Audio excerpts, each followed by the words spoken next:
Okay, I think people can hear me. I think my audio is all set up. Let me turn down the music a little bit. Tell me if that's too loud. Tell me if that's too loud.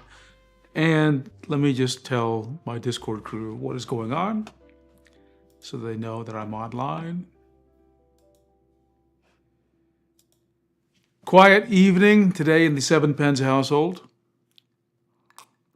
Decided to make it a casual Thursday by not putting on the jacket, just keeping the tie on.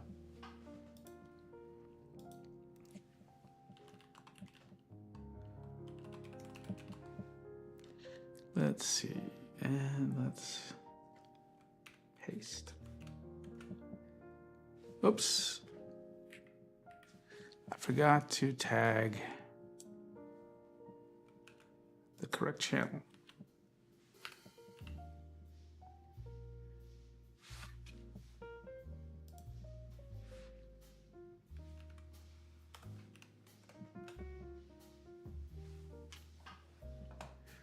Okay, there we are. Wow. Okay, like I said, it was a quiet day today.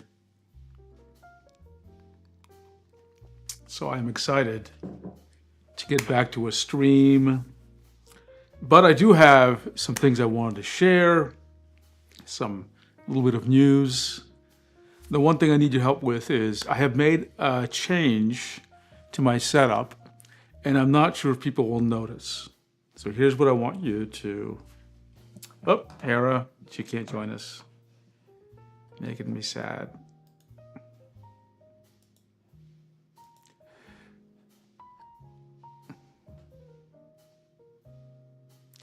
I should have improved the audio. Okay, there are actually two things. You should be seeing a much better video of me. I'm going to test on one of my computers. It should be sharper. You should be able to see more details. It should be much sharper.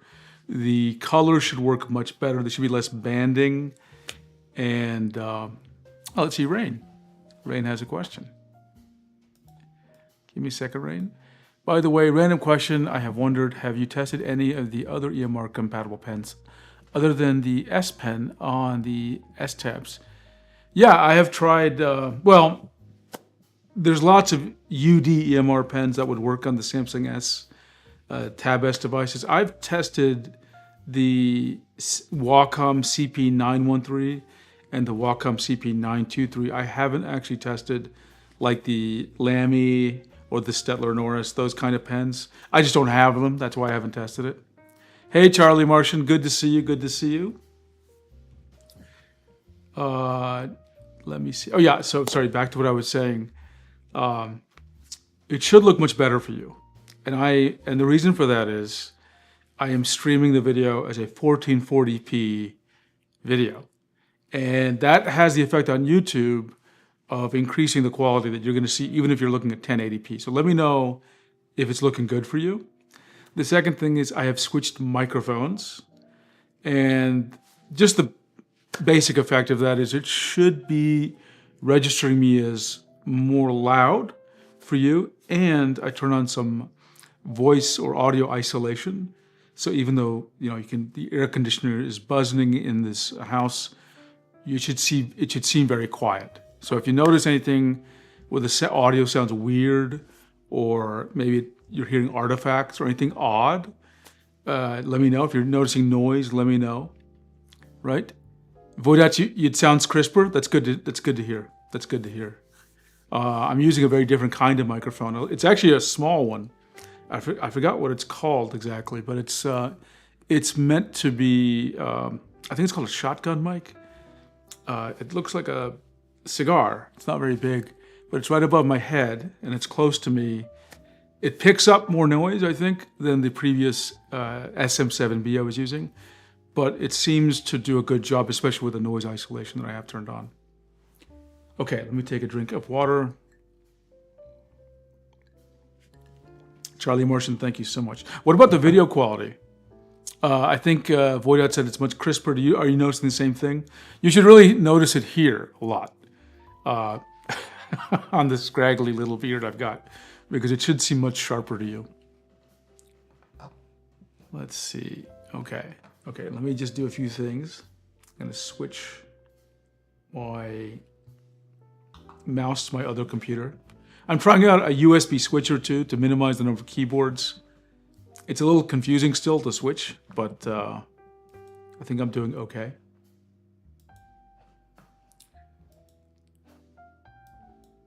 Okay, Rain says, definitely looks better and sound seems really good. And I recently watched some of your older streams so I can really, okay, good, fantastic. That's what I wanted to notice. I am always experimenting with the software and the hardware and techniques and lighting, and I just want to keep on getting better at this. I'm learning quite a bit. Not like I expect to have a career as a streamer, but it's just fun to learn how to do this, even though I think my presence on camera has improved, you know. Let's see, Charlie Martin says, and looks good on your skin tones. That, I'm so glad you said that. I worked really hard at that. I was struggling with that, Charlie Martian, because with the lighting setup I had, I felt like I couldn't get a good balance. Like either the background was being seen very clearly and I was like in shadow, and that's because my skin tone is of course darker, or I turned it up so you could see me more clearly and then everything seemed blown out in the back. So with some lighting changes, yeah, I should be much more illuminated. The other thing is I have slightly different kind of lighting now. It used to be just daylight color, so just, you know, like white.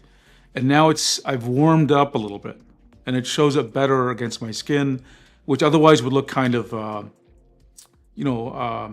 clinical bluish, right? It didn't look too good. So yeah, I'm really excited. I love learning about how all this stuff works. I mean, my passion is drawing tablets, but I'm starting to become good at this kind of live streaming video stuff. Who would have guessed? Okay, let me just look at the things I wanted to bring up today and see what are some of the topics. Give me a second.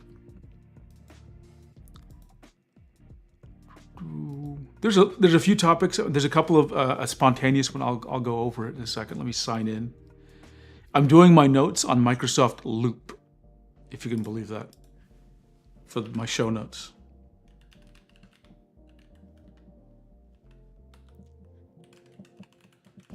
Which I've never really used before. Okay, there we go. And let me see if I can show it to you. Oh, that's not the right one. Let's see, I want to try. I gotta switch which screen this is going to. Hopefully this is it. That's not it. How about this? Yeah, there we go, Microsoft Loop. There we go. Okay, and I have a bunch of workspaces here. Where is it?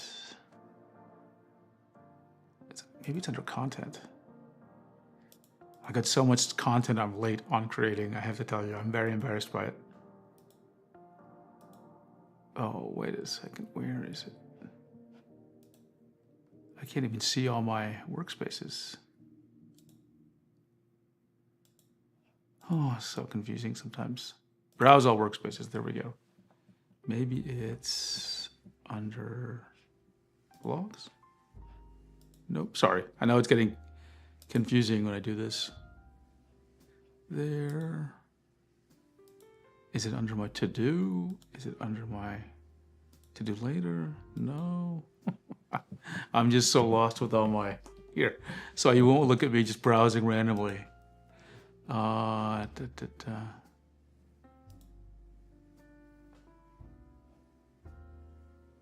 Well, that's weird. I had a... Okay, give me a minute. I gotta search, because I have a list of topics and a surprise topic I want to go through. So why can't I find my topics? I'm in the right place.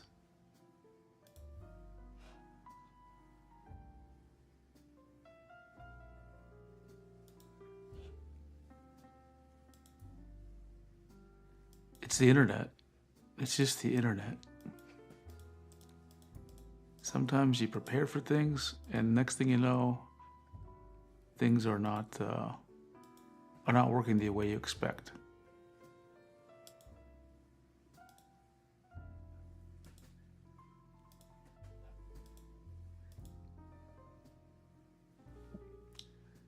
Who knows how this stuff works anymore? Okay, let's see. One more change. I'm going to change the resolution so I can see your text a little bit better. Let's see, system settings. This is, I think I'm finishing up week 2, maybe week 3 of using a Mac as my primary machine. So it's been pretty interesting, I will tell you.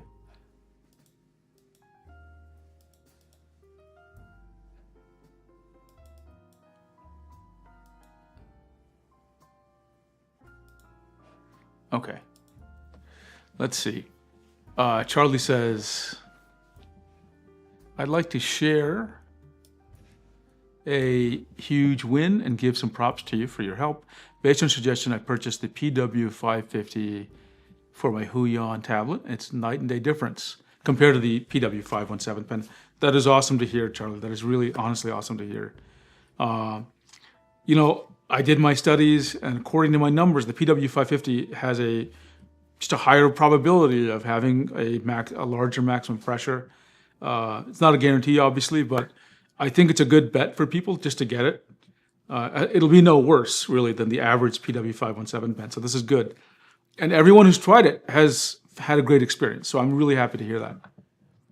And it's the best tablet experience I've had since I've been using tablets. 56, that explains it. Wow, okay.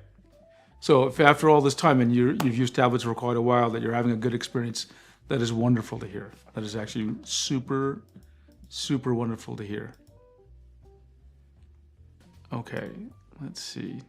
Let me go back to my looking for my notes here, my missing notes that have disappeared into the ether. It's so funny that this happens, you know.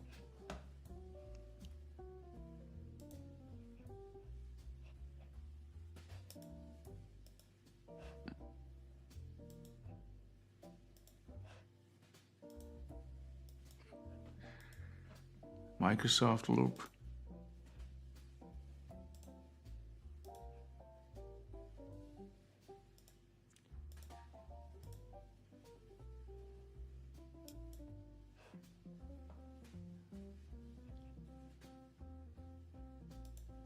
Sorry, I'm just doing one last search for this content.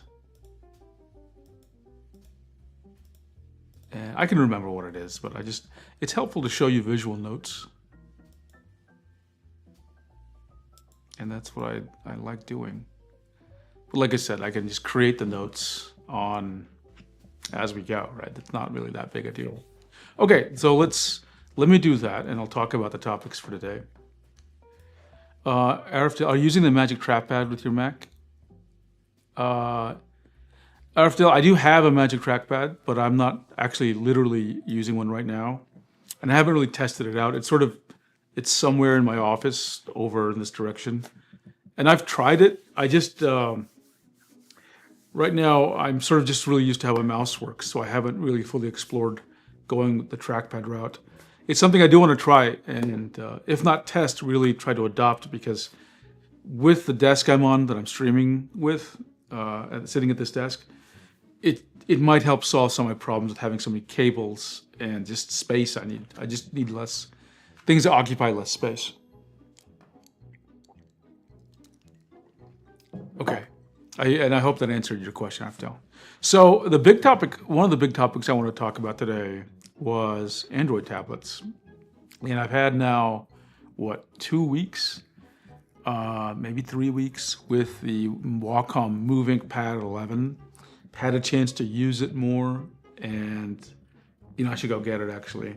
But I wanted to share a couple of thoughts about it, which and how actually the real topic is, how do you pick between these Android tablets that are around $450, that are around the same size, and what are their pros and their cons? And now I'm going to write this up, so let me bring up a document, an empty document here,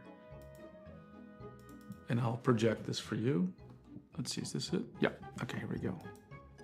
So this is really a Samsung Tab S 9 FE versus MoveInk Pad 11 versus Magic Notepad.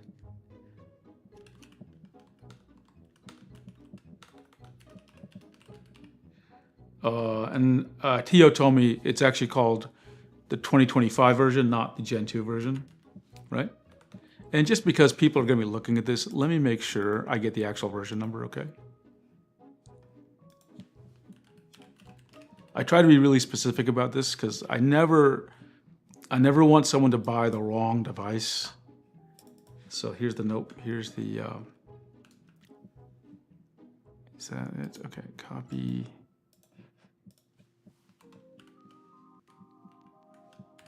Okay, here we go.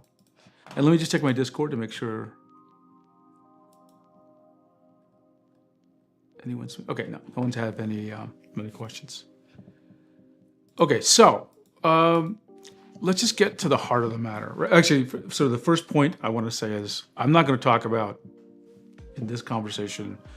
I'm not going to compare these things to iPads, and the reason is they are all different enough from how an iPad works that I think it bears some. You sort of need to consider Android versus iPad separately, and then it makes it much easier to compare these three tablets. Okay. Otherwise, I'll end up comparing EMR versus Apple Pencil protocol, that kind of thing. It's a little bit apples and oranges. Okay, so let me just get right to the point, honestly. Which is, and so let's just make an assumption here, okay? So let's just say, this is the assumption is, you want a drawing tablet, okay? That's what I'm going to talk about. You want a drawing tablet. And this matters. This app, oops, I got to undo that. This really matters here.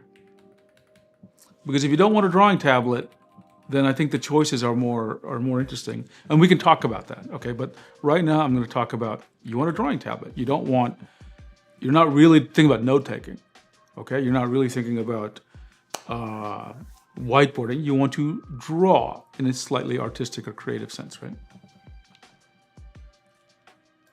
Okay, Rain has a question. How do you adjust the pen pressure on the Wacom MoveInk Pad? I'm guessing you'd have to do it in the artist. So you are correct. You are absolutely correct, Rain. So let me I'll actually write that down as a note and as a question that we'll revisit, okay?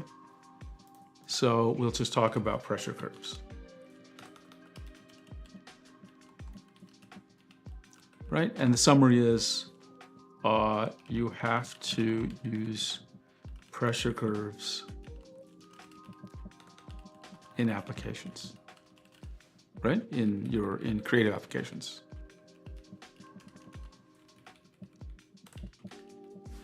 There is no, because there is no, manufacturer driver. That's really the topic, and we'll talk about that topic about drivers, in more clarity a little bit later.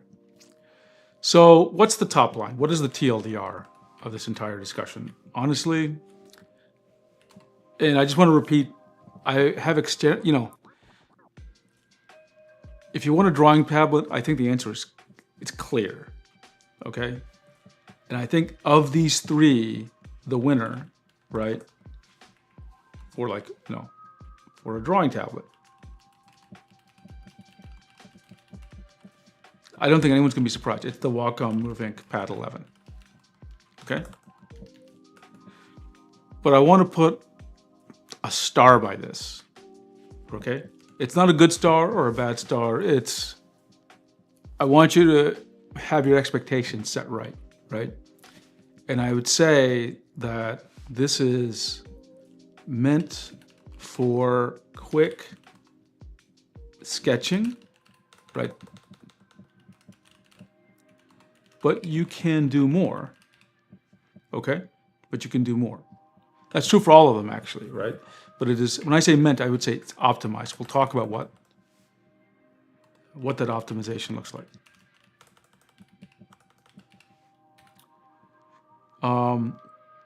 I think there's many reasons why it wins this. And let me just give you the fundamental thing, right? So first of all, the price is, it's comparable.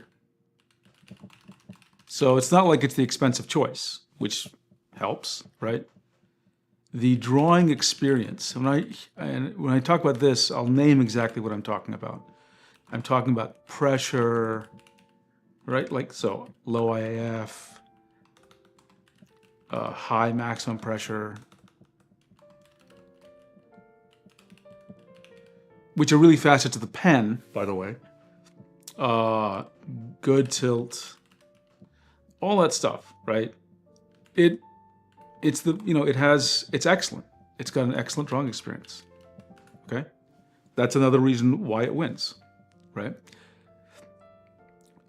And there are negatives for all these tablets. But I do want to say that's why I think this tablet kind of wins out. Let me see if I can enlarge the text just a little bit. Maybe by increasing the, yeah, that probably helps out a bit, huh? Let's see if I can make, oops, not that. Okay, so that's, I think, my number one choice. If I had to really just say, this is the winner, right? I don't have any more doubt in my mind, honestly, right? And we'll talk about, oops, where did my screen go? I forget how Macs work. Oh, let's see. People are gonna laugh at me. I don't even know what effect that was called when all the windows just go away. So yeah, the Wacom Moving Pad is the clear winner in my mind. But I need you to understand more about how to use it and what it's good for and where to set your expectations, right? And I'm not gonna go into like performance characteristics. I'll talk about it a little bit, but if you want to, maybe when I write things up, I'll show my benchmarks, okay? And, now that I mentioned writing things up, I actually do have my notes on the Move Ink right here. Move Ink Pad, sorry. If you hear me say Move Ink instead of Move Ink Pad, please just yell at me to correct myself, okay? So, let's just go over, probably the first thing I want to clarify, anyone who's new to this topic, because I'm going to make this mistake about Move Ink and Move Ink Pad. The Move Ink is a 13-inch pen display, which needs a computer to be attached, and the Move Ink Pad is a standalone Android device. Okay, and there are some just differences we should go over. Okay, and here are some of them. Right, the display type, the Move Ink Pad, it's an IPS device, whereas the Move Ink 13 is OLED. Some people are really into OLEDs and what they have to offer, and I admit they have some real interesting advantages. In practice, I'm not really very sensitive to OLED versus IPS. I think IPS is fine. I'm sure this display could be better, but I think it's fine. I don't think it suffers in comparison with the other devices I'm talking about. The other thing is, of course, the size. The Move Ink Pad 11 is 11.5 inches. And of course, the Move Ink 13 is 13 inches. And When I first saw that the size of this device was 11.5 inches, I have to tell you, I was actually a little, just internally in my head, disappointed. And I thought, man, I really want a 13-inch tablet. After using all three tablets together, because the Magic Notepad's actually 13 inches, or it's closer to that. Maybe it's like 12.5 or something. I actually have come to like the size of the Moving Pad 11. I think it's like a nice, tidy size. Not too small, not too big, right? So I'm actually digging the size. I really am. And then here's the resolution. So the Moving Pad is 2,200 by 1440, whereas the Moving 13 is 1920 by 1080. And this is fascinating for me. Actually, I didn't put the price here, but it's actually worth considering the price of these two devices. The Moving Pad 11 is $450. The Moving 13 is $750. That's $300 more. So it always just causes this weird thing to go in my mind, which is like, how can we get a standalone Android device, which yes, is 1.5 inches smaller in diagonal, but it has a decent display. Maybe it's not an OLED, but like it's thin and it works so great. Why is the Moving 13 $750? And more importantly, why are the Wacom One pen displays, the Wacom One 2023 13 touch and the 12, why are they like super expensive? If you're getting even more in this device. So, it's a little bit hard for me to rationalize a little bit. Anyway, yeah, I just want to clarify the difference between those two things. Okay, now, getting back to the topic of, let's just consider these things one by one. Remember that pressure, right? So this is an attribute, depends on pen, right? And so the winner here, Voidots, yeah, it is Microsoft Loop. I'm experimenting with it. And I'm liking it, actually. And it occupies a weird space because it's sort of like OneNote, but not. And I'm just trying it honestly because I've used OneNote for many years. And when I mean many, I mean well over a decade. And I've seen it used to do some amazing things, but I felt it was getting a bit clunky to organize my notes, right? Oh, hey, Mir, glad you joined us. Glad you joined us. So the pressure, the winner here is it's the Moving, right? It's the Moving Pad, sorry. Moving Pad 11. There's no doubt. And that's because it has the Pro Pen 3, right? And we're going to talk about pens. Let me go, while we're at this topic, let me just make sure you know which pens we're talking about. So we'll talk about the included pens. Okay, so for the, I don't know why I just did that. For the Samsung Tab S9 FE, of course, you get the Samsung S Pen. Okay? Which is a okay pen. It's not great, it's decent, it's okay. Maybe it's kind of good. It's decent, okay-ish, right? What's weird is, on paper, it's not a great pen. I actually like using it a lot. And then the Wacom has the Pro Pen 3. Let me just make sure I write this down correctly. Moving Pad 11 comes with the Pro Pen 3. Mir, yes, I am making a tablet battle for what? And we're comparing these two because, and I'm going to write this down because, look, let me just back up a little bit. We are, what is it? It's August. It's gonna be October like that, okay? And if it's October, you're basically in the holidays. And what's gonna happen is right about now, people are, they're about to buy things, gifts for their children who are going, they're buying devices for themselves. Maybe they're going back to school, or their children are going to school or university. Lots of buying is going to happen in the next couple of months, right after we get into Halloween season. And I want to make sure people know about this sort of this collection of tablets at this price point, right? So I just want to do this video, get your feedback as well on what is going to work for you. Like what, is what I'm saying reasonable advice, right? And right now, to be honest, the Wacom Moving Pad 11 is my winner. It doesn't mean the other tablets are bad, but they have, they have different strengths and disadvantages. You should just know about them all, right? So the included pen for the Magic Notepad.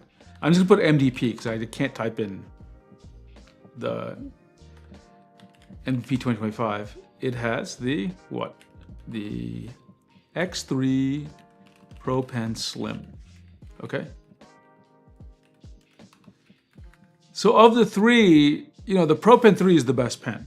There's no doubt, is the best pen. It's not even a competition. Okay. And what does that mean? It is really good at pressure. It's very good at pressure. It has a lowest initial activation force in the industry, right? And I'll just say that, right? Pro Pen 3, lowest IAF in the industry, which is measurements seem to put it at less than 1 gram force. The X3 Pro Pen series, right? That has XP Pen says it's 3 gram force, right? I mean, always a little bit of variation. And the Samsung S Pen, I believe this is in the 5 gram force or higher sort of, value. So it's just there's not even a question, okay? So what about, so this was IAF, right? Let me just write this down a little bit differently.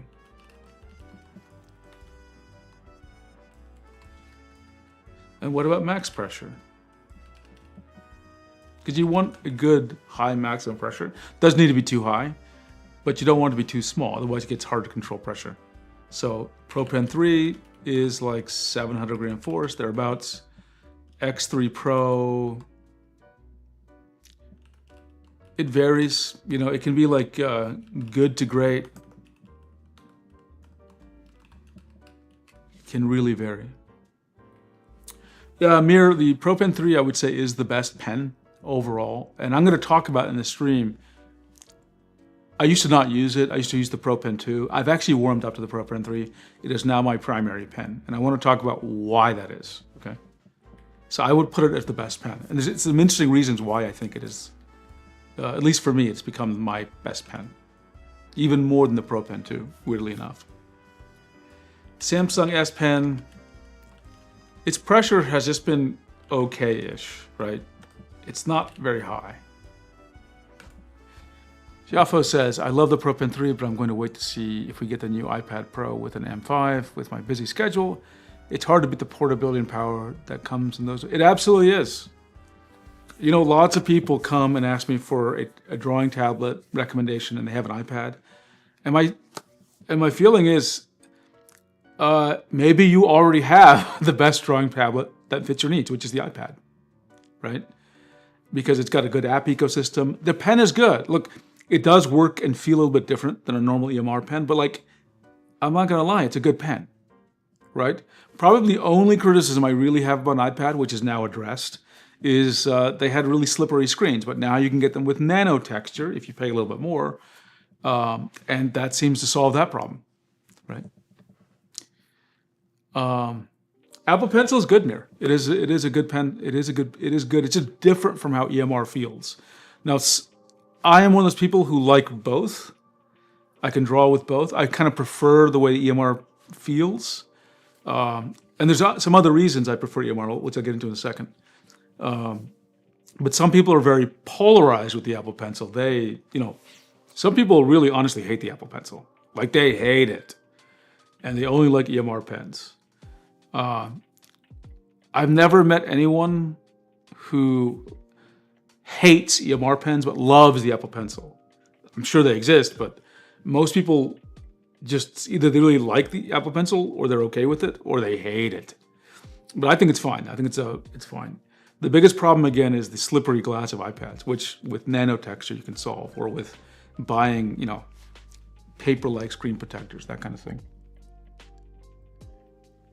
Okay, so clear winner for pressure is the Moovink. I mean, it's not even close. It's not a competition, okay? Now, so IAF, right? Mir, you like drawing on the glossy, on the glass. See, because the problem I have and most people have is that as you press the nib, the tip of the pen slides out, right? That feels weird. Because it makes your strokes seem unsteady. Jaffa says, the biggest criticism is I want a larger display. And iPads are small. I make my drawings for print, usually 18 by 24. Okay. Yeah, I can totally imagine why you'd want a larger display. And, we've talked about 16, we have fantasized, I guess, about 16-inch size tablets, standalone tablets. I don't think Apple will ever do it. I am hoping Wacom will. I'm hoping. We'll see. But yeah, it sounds like you want even a bigger one. Yeah. Charlie Martian, I'm using an Apple Pencil with textured screen protector that is magnetic, so it's easily removable. That's the best my iPad has been. It's not sliding around. Charlie, can you, in the chat, can you just share which brand of protector you're using? And also, can you put it in the Discord? I like when people mention what they're using, that we know what it is, because people will eventually ask which one. I've seen that so many often. Koyo has joined us. Sorry. For Koyo, Charlie has another. I've also accepted the fact that I might burn through some pencil tips, but I have not. I am not having to press very hard at all. It's working very well. Okay, great. Yeah, keep us up to date. Thank you. Koya, most of the problems with Apple Pencil can be fixed if Apple adds more settings for pressure sensitivity. Koya, I'm curious what you mean by that. What settings would you like them to add? I'm very curious about that. I'm gonna resize these text boxes. They're way too. Hang on a second. Let me change the size for these things. They're way too large.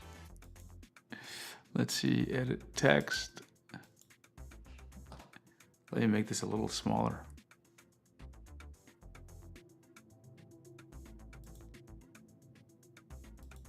Will that work? I hope so. Let's see. Yeah, there we go. It made it a little bit easier for me. Sometimes this streaming software gets a little confusing about what causes it to show the size of these things. This should be much better for us. There we go. There we go. Okay. Let me get back to business now. Let's see. Sorrel Skydancer. He's asking about Charlie Martian.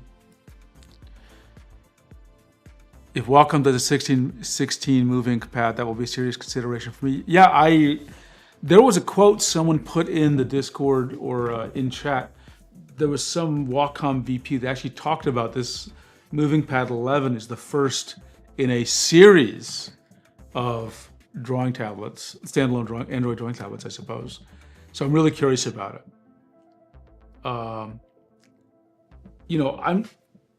I would like one that's, standalone and larger. And yeah, to be honest, larger than 13. Don't get me wrong. It feels weird to use something that big, right? It does. You have to think about it. But I think there'd be something so beautiful about that. And I think people would pay a good amount of money for one as well, right? I would want more than what's in the Moovink Pad. I would want more power. I'd want more storage. I'd want more memory.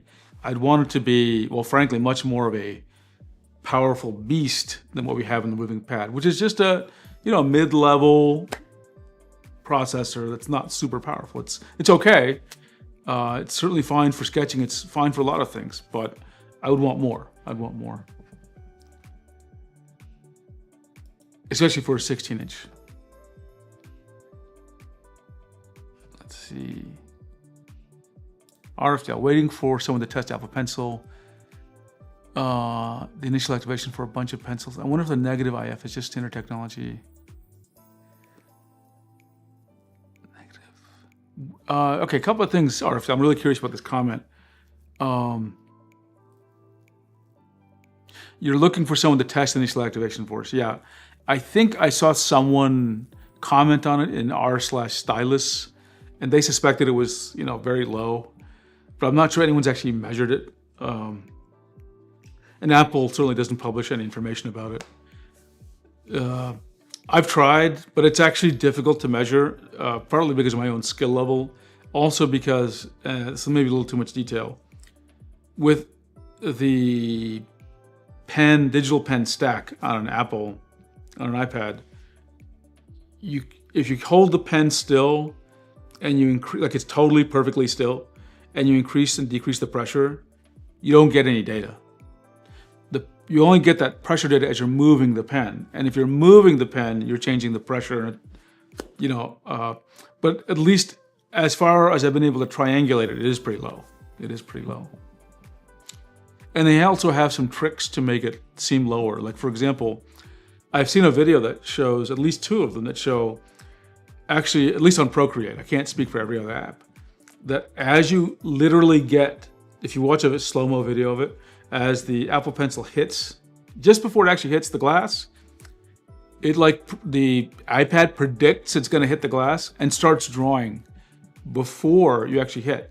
So it can actually feel like lower IAF than it really is, right? So that's why it's difficult to measure, right? And we have no specs about it.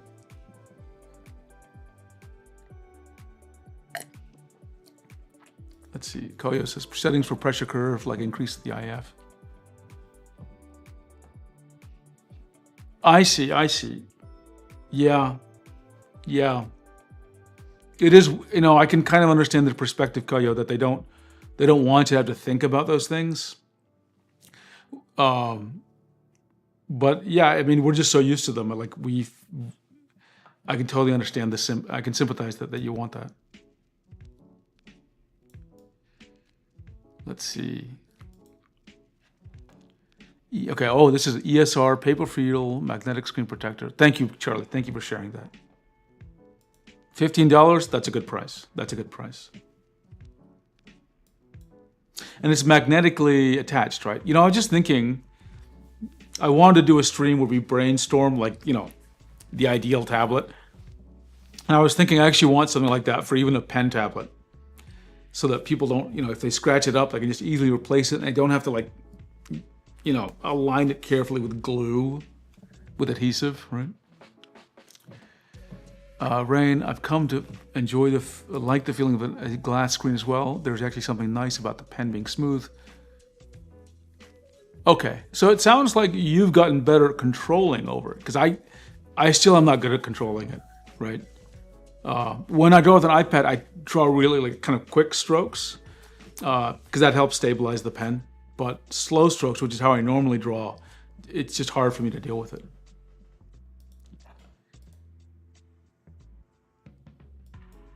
Let's see, Mir, I'm enjoying my tablet so far. 13-inch is actually quite big. Going to next generation. And Mir, you got the Canvas 13 Gen 3, is that correct? I get the appeal of bigger tablets. If prices go down on Canvas Pro 19, I'll get one. Okay, yeah, that's the Canvas 13 Gen 3. Great. Definitely, I recommend to everyone, try out the size on cardboard or a friend's device or at your school or something, because you'd be surprised. Everyone's got this very specific way their body responds to different sizes of tablets, and you don't know until you get it in front of you. And I would hate for anyone to, get a tablet and feel like, oh, this is the wrong size for me. I find drawing gloves essential because your hand can get on the glass without a glove. Okay, yeah, that's true. RFDale says, well, that's what I'm talking about. The stroke registered before the tip touches the surface. Oh, you don't like that? Interesting. I've never met anyone who didn't. Sorry, not that I've searched for it, but you're the first person who I've specifically heard say they did not like that prediction.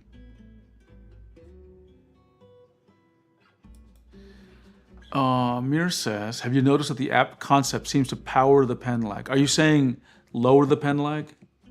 Because I believe, let me know, I'm not sure what you mean with that sentence, Mir.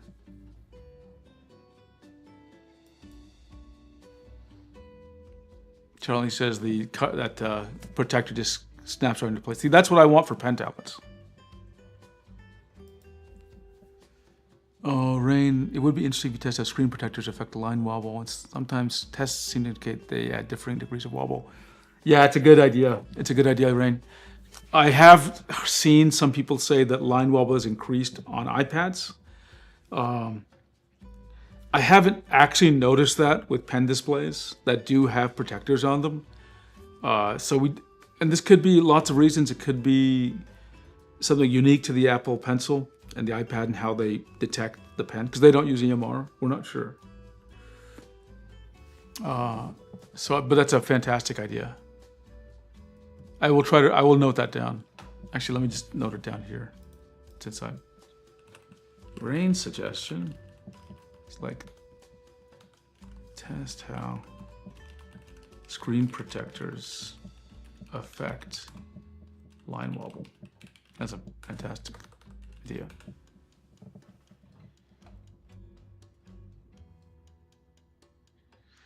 And Mir meant lower.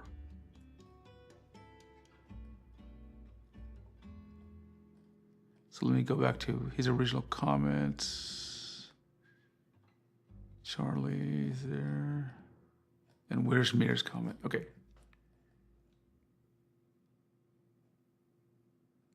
This is about Procreate, I believe. Mir was asking. Why can't I find that comment?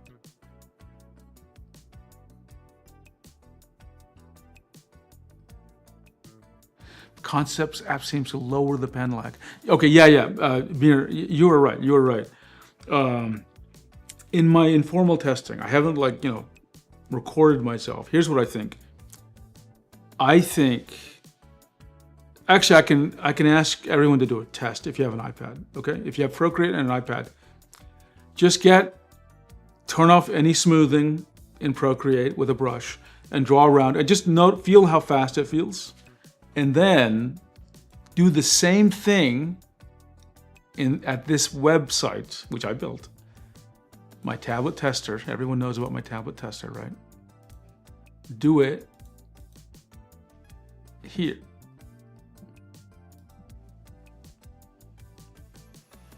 Okay, I just pasted a link to the tablet tester in chat. See if there's the same amount of lag in Procreate as you see in the tablet tester. I am betting you will see more lag in the tablet tester than in Procreate. And I think you'll see it even if you're not drawing, if you see the little pointer, okay? Tell me if that's what you experience, because I believe that Procreate is predicting strokes. Let me back up. I believe the Apple Pencil, just like it's predicting, the hit, it might be predicting the position of the pen as you move. And I think Procreate on top of that may be doing something. So I think that's why, Mir, that Procreate might feel like it has lower lag, because it is doing things to make you think the pen is even more responsive. So if anyone can try that out, that would be great. I would love to get some data on this.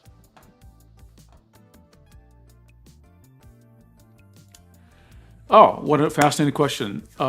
Mish is planning to upgrade from Canvas 13 Gen 3 to XP Pen Artist Pro 19 Gen 2. Any huge differences in the pen?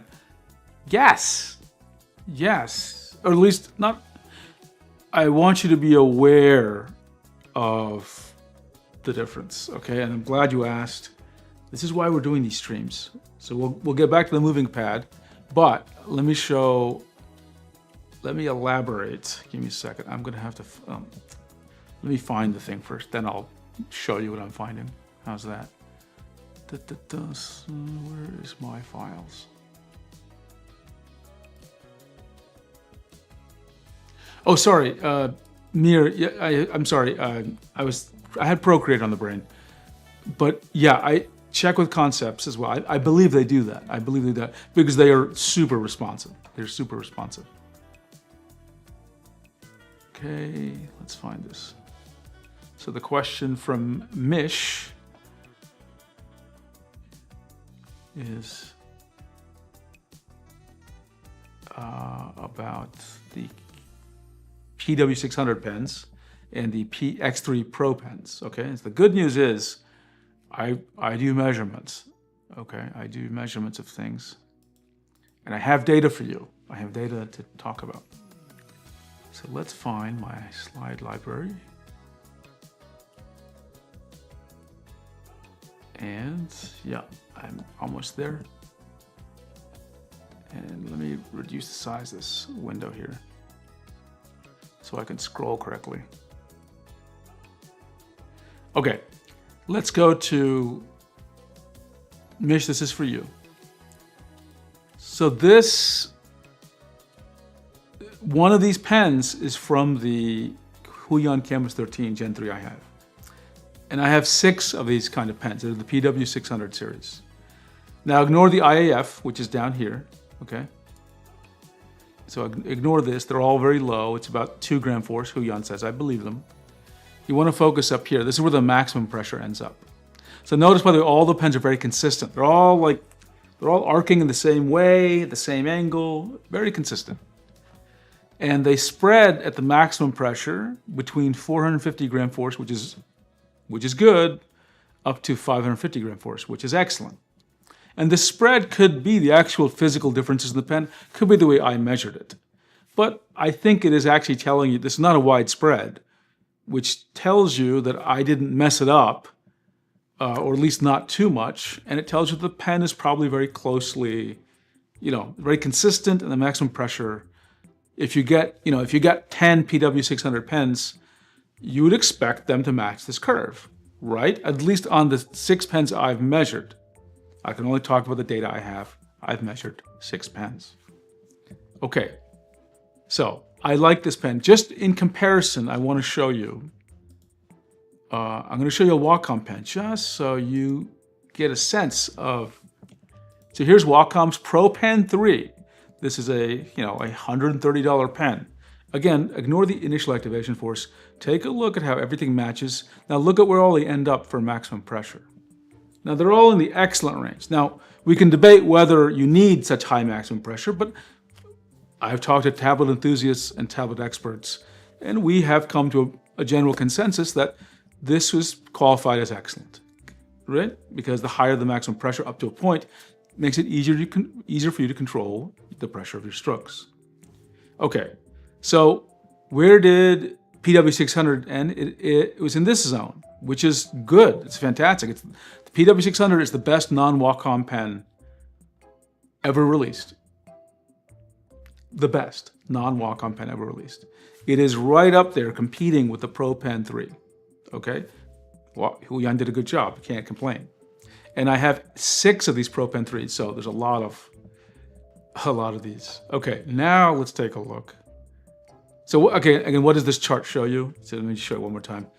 If you get a Pro Pen 3, you lose it, you get a new one, or you get a new, you have 3 of them, they will behave very similarly.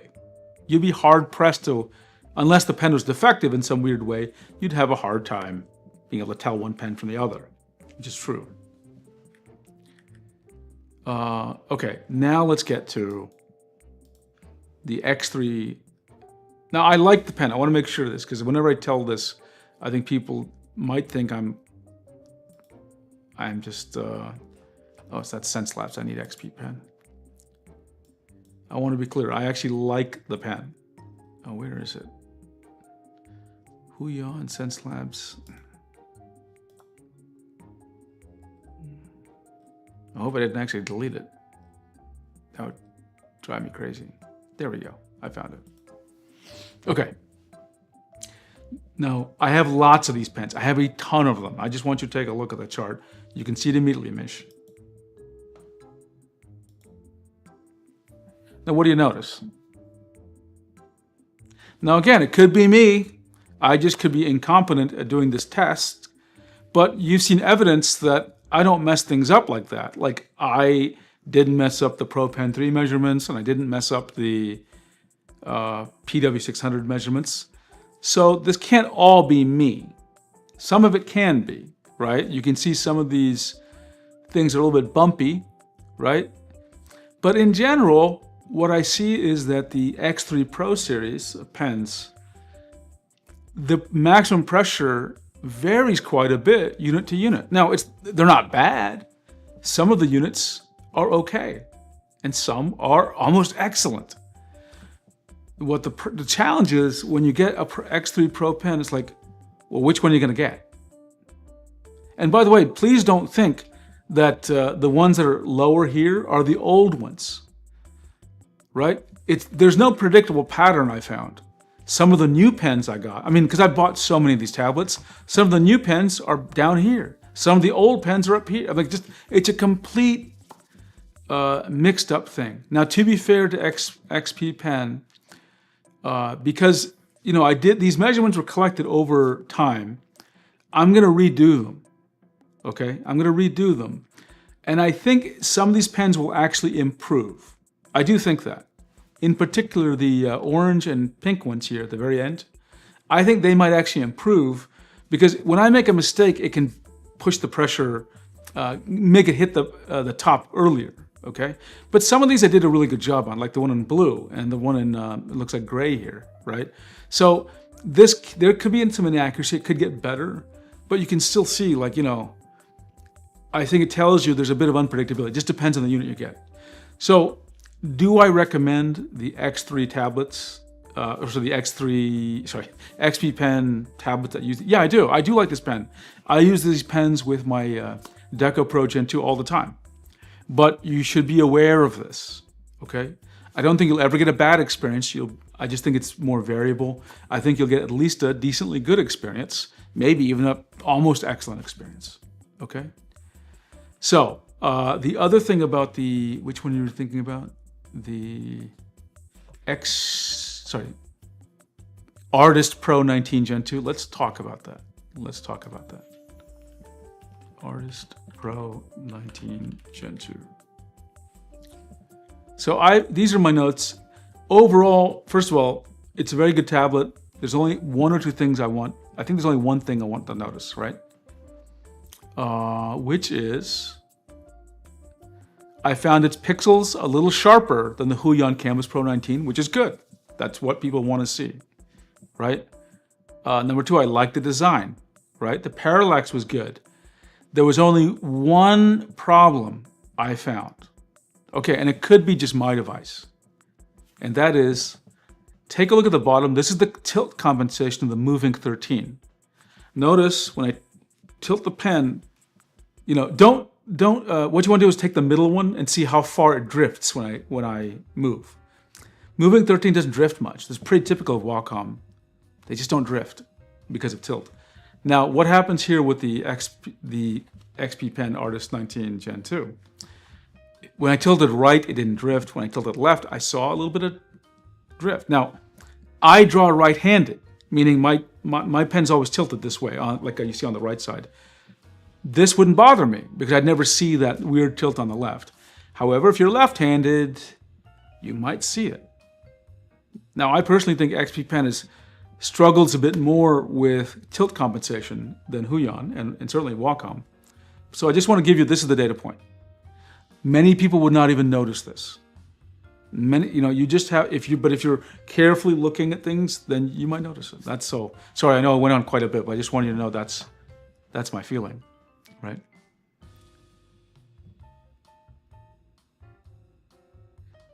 Both had good, both this and the Canvas Pro 19 had really low parallax, right? Tilt compensate, yeah, that's the issue.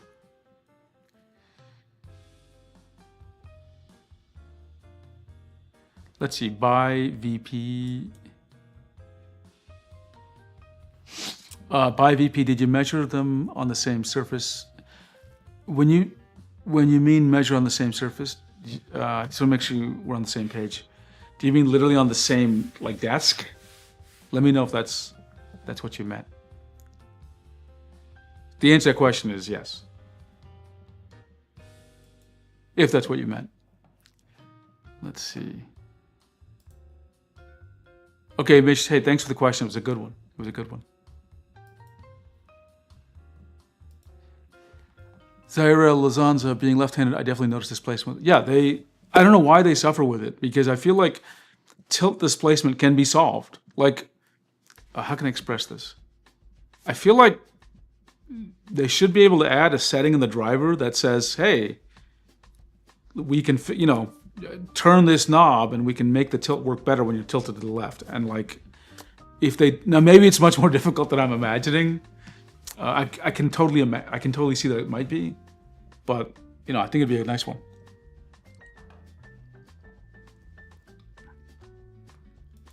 Every pen tab has different hardness for the plastic surface, I guess. That's true. That's true. They have a different surface texture, a different hardness. Some are definitely more harder than others, I'd say. Uh-oh. Sorry, someone showed me a... Here, I'll just show it to you what I saw on the Discord. Hang on. Someone, I don't know how someone accomplished this, but that's bad. That's bad. I have done this. Actually.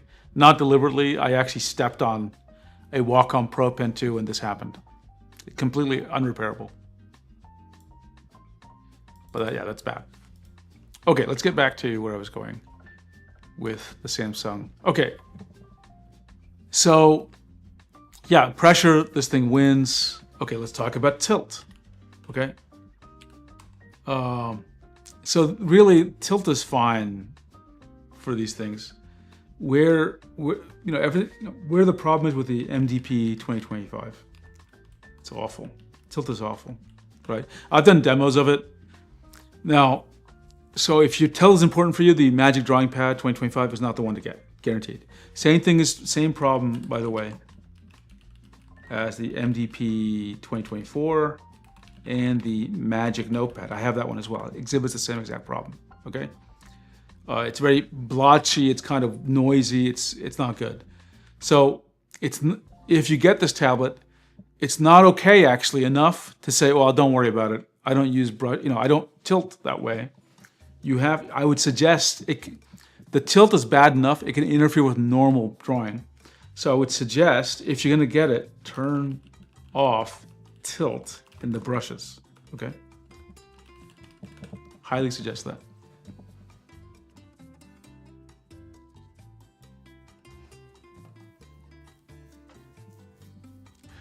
That's a good question. I hadn't thought about that, Rain. Could I tell the difference between a Pro Pen 2 and the PW600 and a Blank Tat?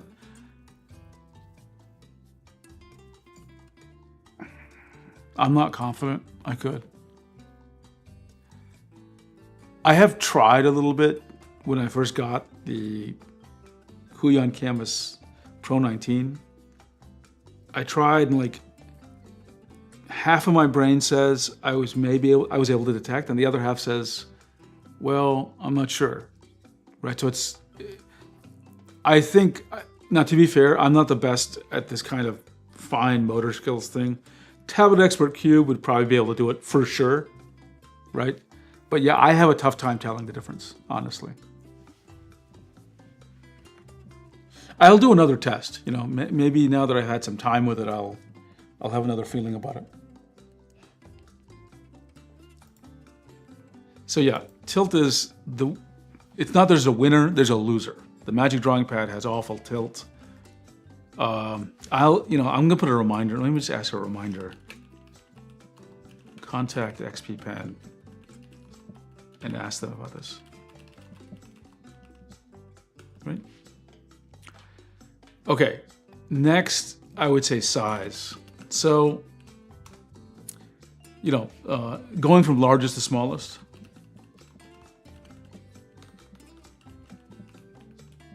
It's MDP to the Movink pad.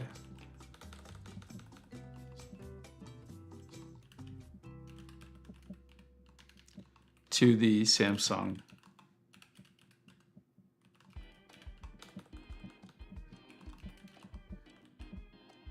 S9 FE. Okay.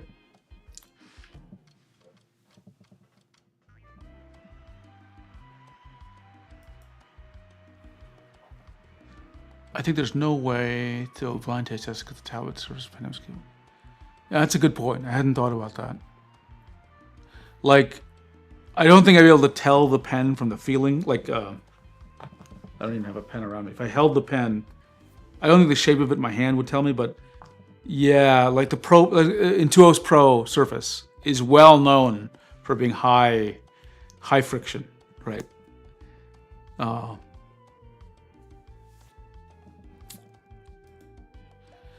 how is it possible they wouldn't know how bad the tilt is on the MDP2? Yeah, I think they had to know. I mean, look, I like the MDP2. I want to make sure people understand I like it. I don't use tilt, so I don't, once I disable tilt, I'm okay. But I think it's a problem. I think it's a problem if you're sensitive to tilt, okay? And you have to make sure on top of it that your brushes, some brushes, they have a little bit of tilt sensitivity to them. So you want to turn that off because it'll interfere with the quality of your strokes.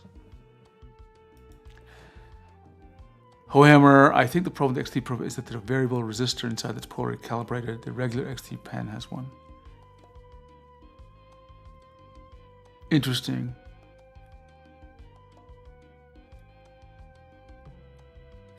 You know what? You say something here which is, I want to show you, Hohammer, this is Huion. Where's my XP pen data here? Okay, this is the X3 Pro, okay?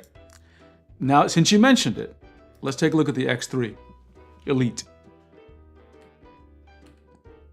Now, I don't have many of these pens, but there's two things I notice here. I think everyone can notice the same thing. There's a weird bend, and I can't explain that. It's a little weird. I've seen some pens have that. But this is like one of two pens I've ever noticed with this kind of, it's like it curves over, then it almost goes linear. I'm not sure how to explain that. Number two, they're, at least in my measurement, they're relatively consistent. Now I need to redo this measurement too. I really want to. But you see they all end up right around 350, which is good. That's actually a good number. So in a weird way, I don't know how to explain it, or what causes it. The X3 Pro is actually more inconsistent than the X3 Elite. Don't know. So I can't explain it. Clearly there's something very different about the pens because the pressure behavior is quite different. And again, I really want to redo this test because who knows, maybe it was a measurement error on my part. Maybe my apparatus was not configured correctly, or some sort of systemic error on my part. But that's where I got to redo. Okay, I'm gonna need some water and maybe some coffee since it's getting late for me. So just please give me a few minutes. I'll be right back. Okay.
Okay, I'm back. I'm back with some coffee and some more water. Let's see. In his MVP 25 video, T.O. mentioned that it only supports 1080p. I think that was right. I'd have to double check, but I think that's right. That's it. Let me just note that down. I'll call it DPN resolution. So for the Movink Pad, it's an NA, meaning not applicable. And for the Samsung, the S9 FE, it's also NA. And then for the MDP test, TBD test this out. But I think that's correct. If I recall, when I did it, I can test it out maybe in a minute. But when I did it, I recall that it didn't fill up the full screen, meaning it was not showing the full resolution.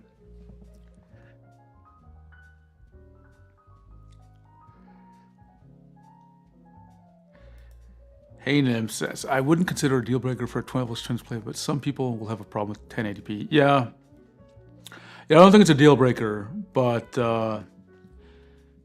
after, I think one thing that affects me is as we're getting so many devices which are really high resolution,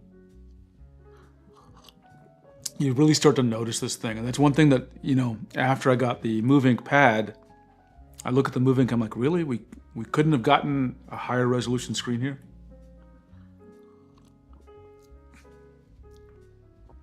Okay, speaking of DPN, let's just talk about DPN support. Let me just make sure. So it's actually the same exact thing, obviously. Only the Magic Notepad. Oops, the pasting did not paste the right thing here.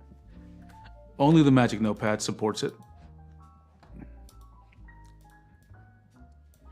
And that's a shame. I think this is, that would have, oh God, I messed it up again.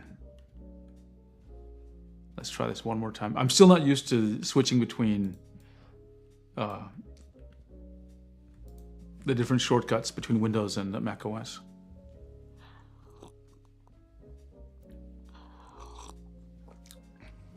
And DP out, none of them support.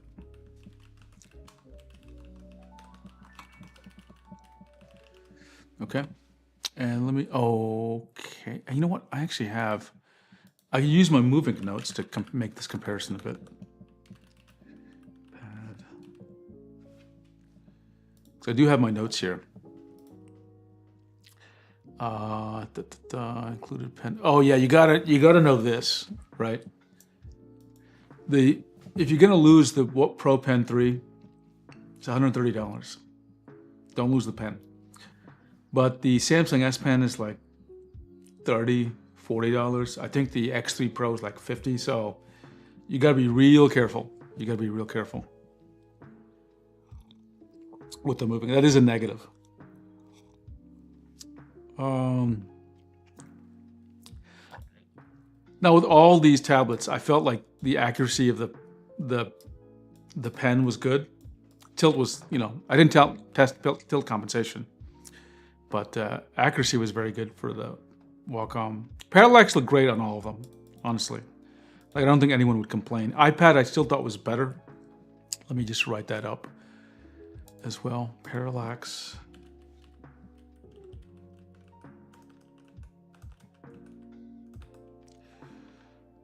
All about the same. iPad better.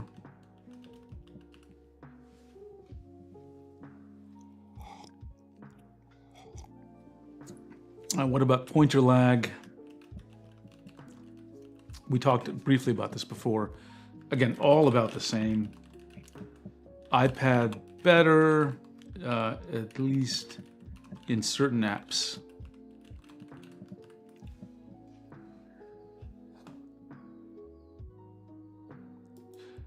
Charlie Martian, what was the $12 for? Oh, sorry, $12 of shipping. Oh, thank you, thank you. I understand now what you're trying to communicate. Where did I put the pen thing here? I always forget shipping. And I have spent a fortune on shipping, buying so many tablets on eBay. Let me just write this down as replacement cost. Pen replacement cost. So let's see, Pro Pen 3, $130. Oof. S Pen is I think $30 to $40.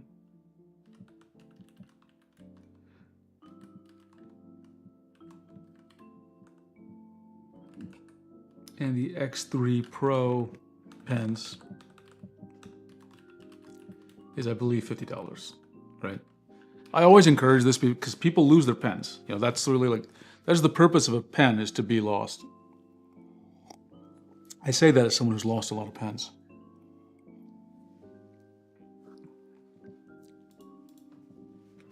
And let me make sure, and consider shipping.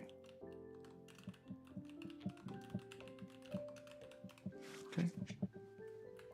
What about surface texture? Yeah, surface texture. I would say the moving pad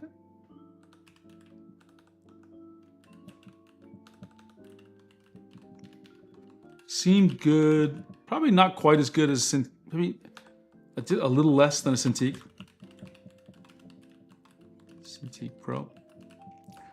Not bad, just not quite as much. Maybe it's very slight. It's very slight.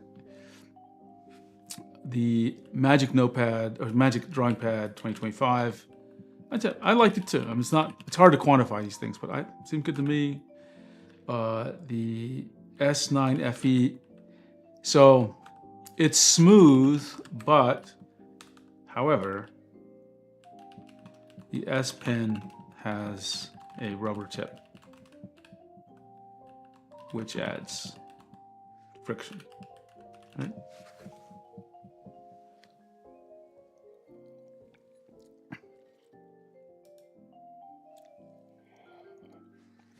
The Moving 13 actually has the same PPI as the Cintiq Pro 27 just because that display is so large.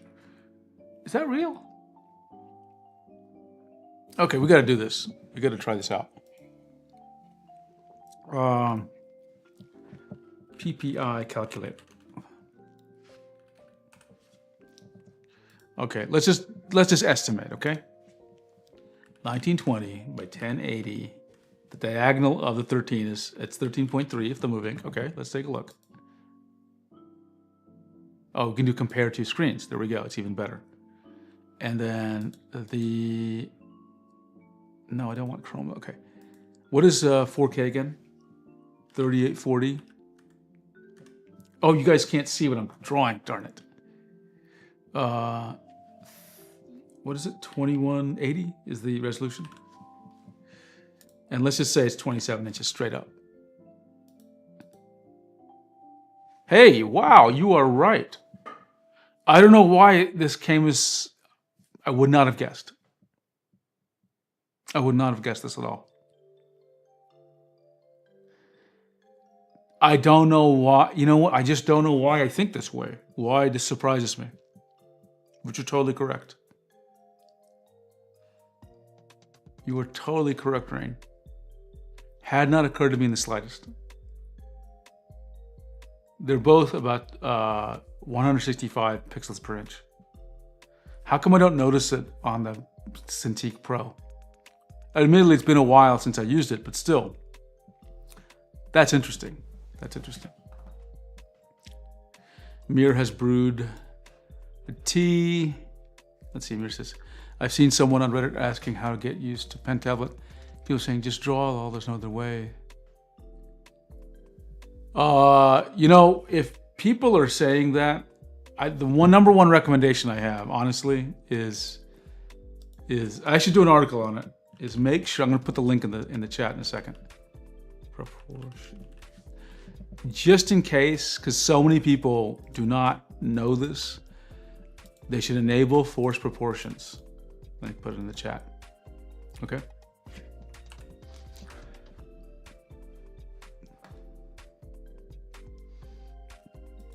Hohammer asks, is there any update on the Wacom One pen tablet stylus? You're talking about the, I believe, the weird pressure handling. They did do a firmware update a few months ago, Hohammer. I did a video on it, which has improved it quite a bit, but it didn't get rid of the problem. So they haven't had any changes since then. I'll check again, but I don't think they've released any new firmware update that made it any better. And I still struggle to understand how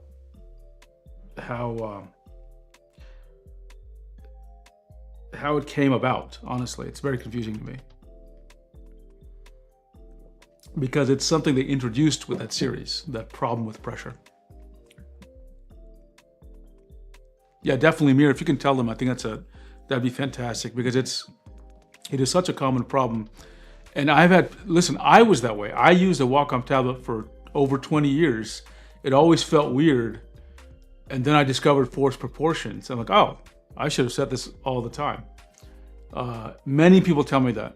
Many people tell me they've used it for 10 years, 15 years, and they always tell me, it always felt weird. I thought I was losing my mind. They should at least make sure this is the reason. Check this. It's one of the top reasons it never feels correct for people. Okay, let's go back to the Moovink.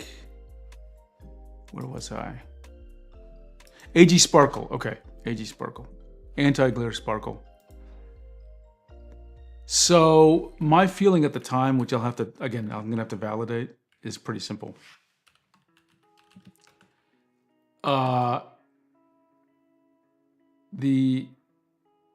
The winner was the S9 FE. So it had very little sparkle, but the Moovink and Pad and MDP 2025 were very comparable. And I found them to be on, honestly, the low end of moderate, right? The very low end of moderate.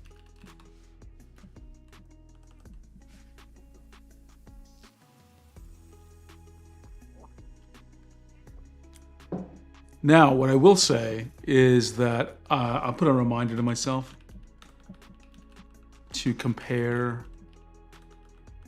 to the Moovink, which has really low anti-glare sparkle.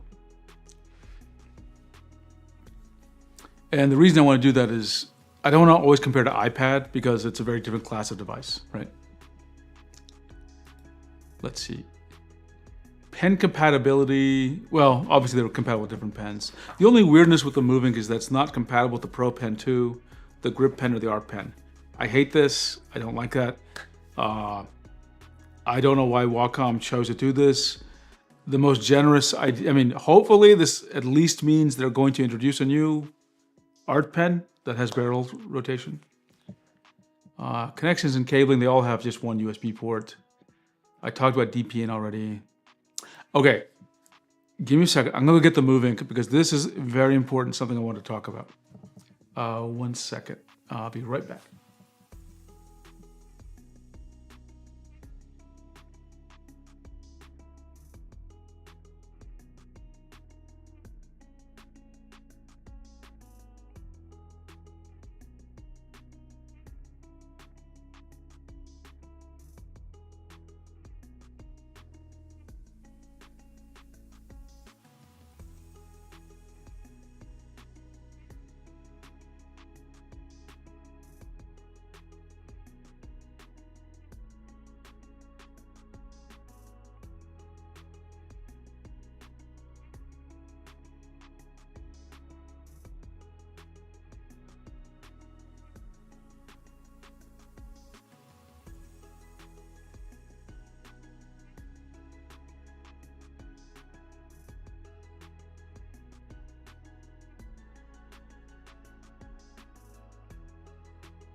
Okay, I am back with the moving pad.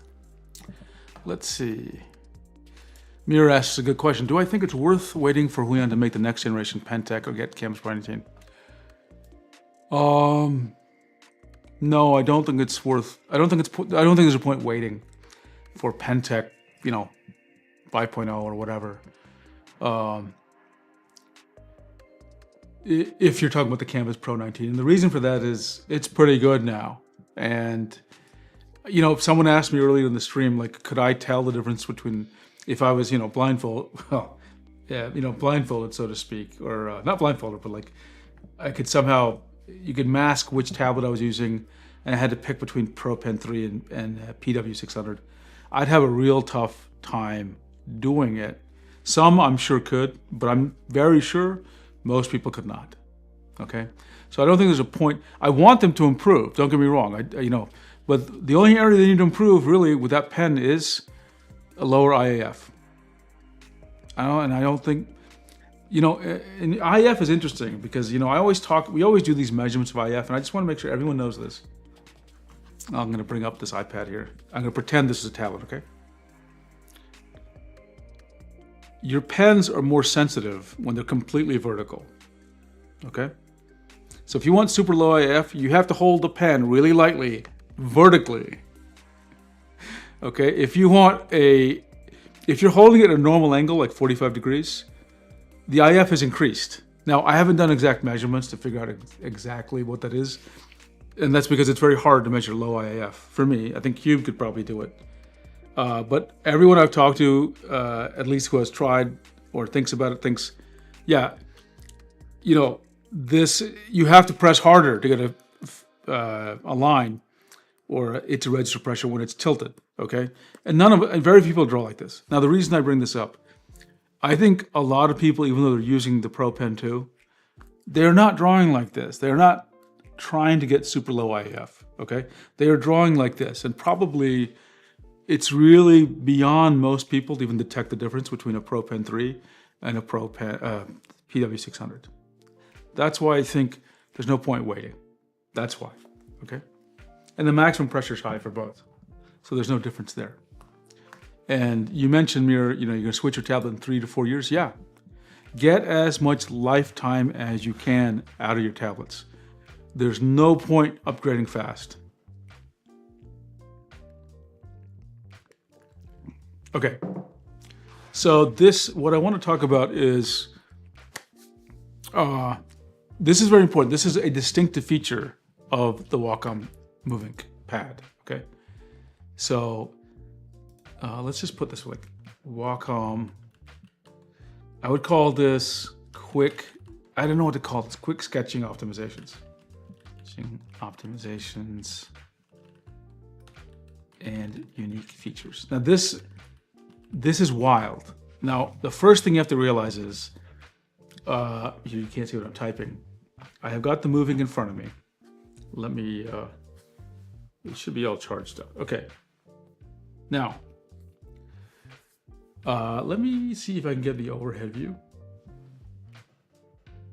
Okay, almost. Let me do a little configuration here so you can see where is. I'm trying to change the overhead.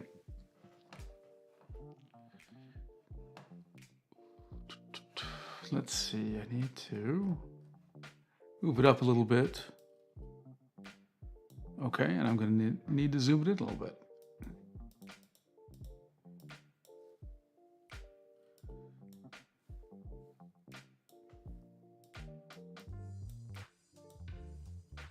Maybe for now this is enough of a zoom. Let me clear away some glassware.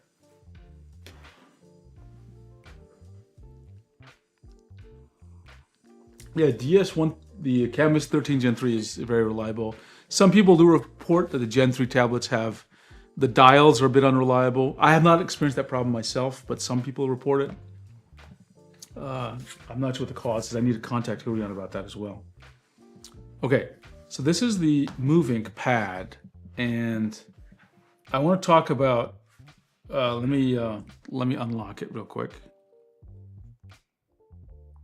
Okay. Okay, it's asking me to do an update. I'm going to update it later. So I just want to show you an important feature. Okay. I need to zoom in a bit more, don't I? Okay, hang on. Okay. Now you probably cannot see it exactly. I wonder if I could come in here. Yeah, this is a really bad webcam. I'm going to switch back to my previous one. But anyway, there's an app here called Walk. There's 3 Wacom apps, okay? One's called Wacom Canvas. One's called Wacom Shelf and Wacom Tips. Okay? Wacom Canvas, a drawing app. Wacom Shelf, a kind of where your stuff gets stored, and Wacom Tips. And so this is something Wacom has done to customize the experience of this tablet that we need to talk about. We absolutely need to talk about it because it's super important, okay? Which one of these apps do you think is the important one? A lot of people probably say Wacom Canvas, maybe Wacom Shelf, but actually it's Wacom Tips. And the reason for that is it tells you all the cool things that Wacom did, okay? Because they really talk about this tablet a little differently, and they talk about how it's for sketching and simple drawing. They actually literally say that, literally right here. It says, what's the Wacom Canvas for? And I know you can't read it, but I'll just tell it to you. It says, sketching app for simple drawing. And this entire device is meant for that, for quick sketching, quick drawing, optimizing your ability to get started fast, right? I don't think I appreciated that when I first got the tablet. I think I sort of treated it just like any other Android device. And if I had one meta comment is, the Samsung Galaxy S Tab S9 FE is an Android device that has a pen. And they want you to think about it as an Android tablet that has a pen. The Magic Drawing Pad is an Android device that has a much better pen, right? It's got a drawing tablet pen. But this is actually trying to, yes, it's an Android device, but I really think Wacom is trying to tell you this is for a very specific thing. It isn't, you shouldn't think of it as just an Android device that you would do anything with, even though you can. Yes, you can load up Discord on here. Yes, you can browse the web. You can do all sorts of stuff. But this is actually optimized for drawing, okay? And that really comes through when you look at the tips thing, okay? Right? So it talks about those apps and things, but I want to show you some cool things they did or mentioned, right?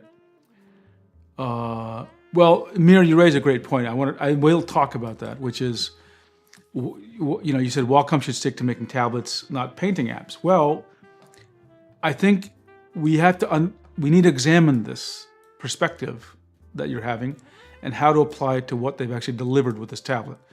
Because I think there's a more charitable way of thinking about it, which made me appreciate this tablet more, which is one of the reasons why I think it's the winner of these 3 tablets, okay?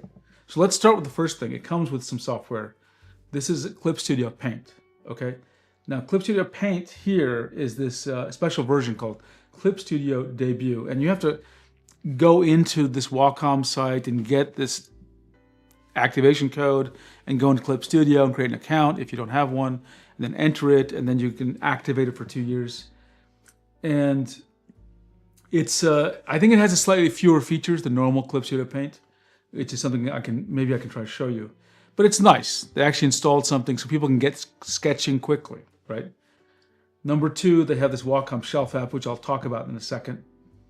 And then they talk about the pens that are compatible. This is great.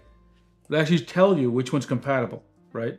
They don't mention the Pro Pen, other than the Pro Pen 3, but they clearly do not list the Pro Pen 2, et cetera, et cetera. But they list all these like the Dr. Grip, Stettler Norris, Lamy, Safari, blah, blah, blah. And the Wacom One CP923, Wacom One CP913. Okay? And this is the refresh rate, 60 to 90 hertz. Fantastic. I'm using it at 90 hertz, by the way. Right? Now, this is interesting.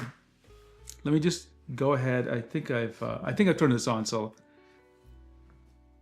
I just wanted to show you something. This thing is locked. Okay? Like I have to unlock it with my number. Okay? Now, in any other device, what would I have to do to start drawing? I would have to unlock it, right? So let me just show you two things. Or I have to turn it on at the very least, right? Ahmet has a question. Has anyone compared the pen latency on the moving tablet compared to Tab S9 iPad Air? It's about the same. I would say it's the same as the S9, Ahmet. As for iPad, I think in a hardware sense it's the same, but apps like Procreate and Concepts, they do some, I believe they do kind of position prediction. So they can feel less on the iPad Air because of those apps, okay? And they might even feel less if you're using those apps on the moving. But I don't think the latency is any better than the iPad, and I think it's about the same as the Tab S9. So not a massive improvement there. You will probably notice that you will probably feel like a little bit better because this is a 90 hertz display, as opposed, I mean, you can set it to 90 hertz if you want to, as opposed to the Samsung Galaxy Tab S9 FE, which is, I think, just a 60 hertz display. So that contributes to a slightly lower latency, at least apparent latency. Okay, so with any other Samsung device that you have, you're going to have to unlock this. You're going to have to turn on. Well, to start sketching. However, you can actually just take the pen. Remember, it is locked and the screen is now off. You can just take the pen and it will go immediately to the sketching app. It is not unlocked. It is not unlocked. You can draw without unlocking. You can turn it on if it's sleeping, and you can start drawing even if it is locked. Okay?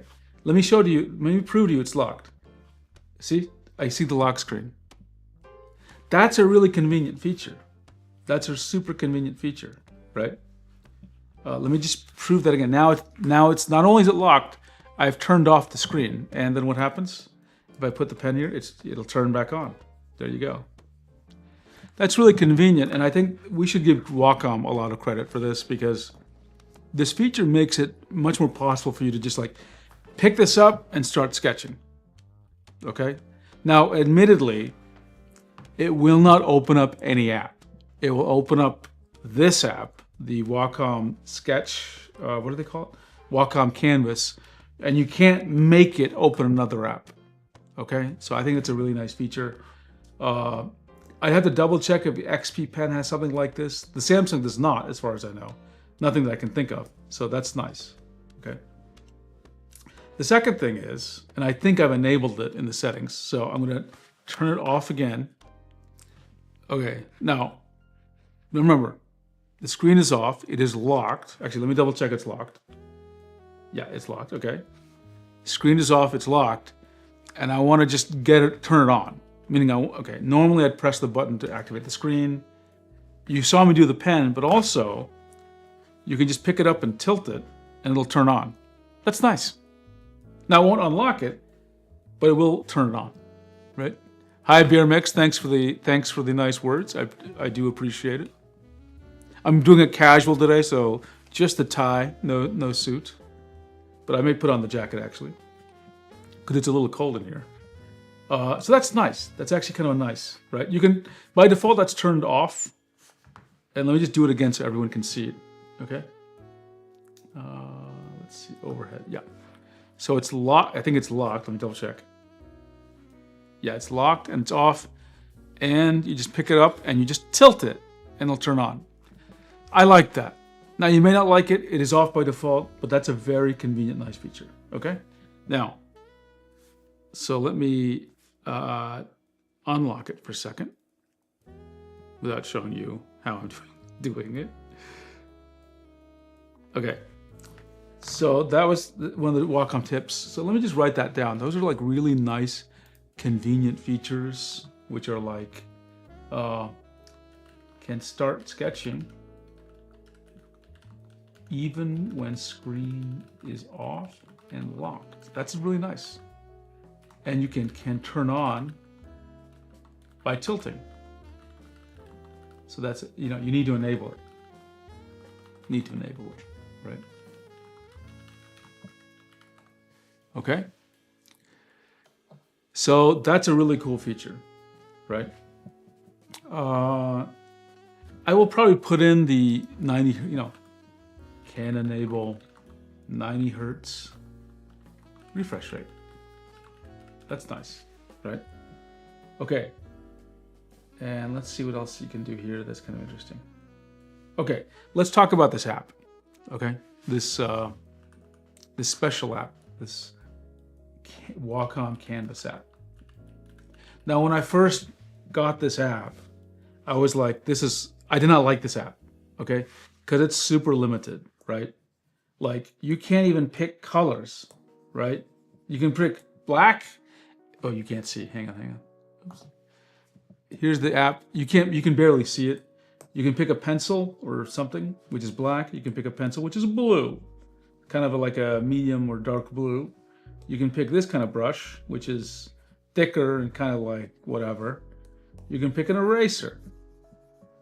And you can have a bigger eraser, okay? And you can zoom in and you can zoom out. You can't rotate, but you can move it around. And you can create new things. There's no layers here, okay? And what can you do with this picture? Once you draw, actually what happened here? Nothing true, okay. Once you draw, you can click on this button and send it to Clip Studio Paint or export. Now, originally I thought, what is the point of having such a simple, really limited drawing app? And I think I didn't hate the idea. I didn't find it very useful when I started. But you know what I realized is, I realized that I was actually using it.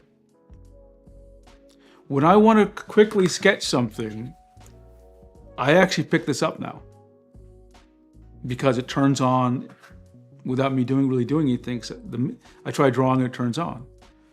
And I don't have to think about the app, like creating a new document.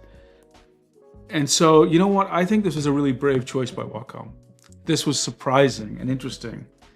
But you have to get it in your head that this is not trying to be a replacement for Clip Studio Paint. And I bet you, they are not going to add lots of features here to make it really expressive. It is for quick sketching.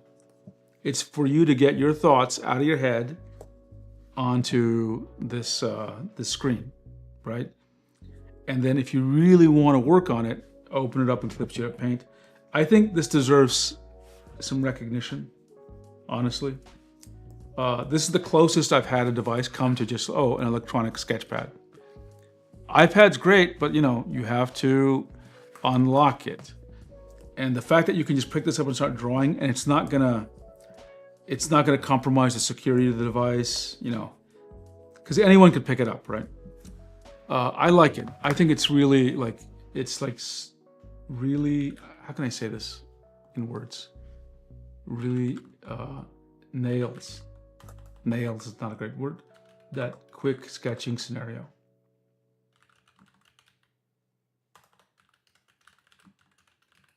So let's compliment them on that. That's really, really nice, okay?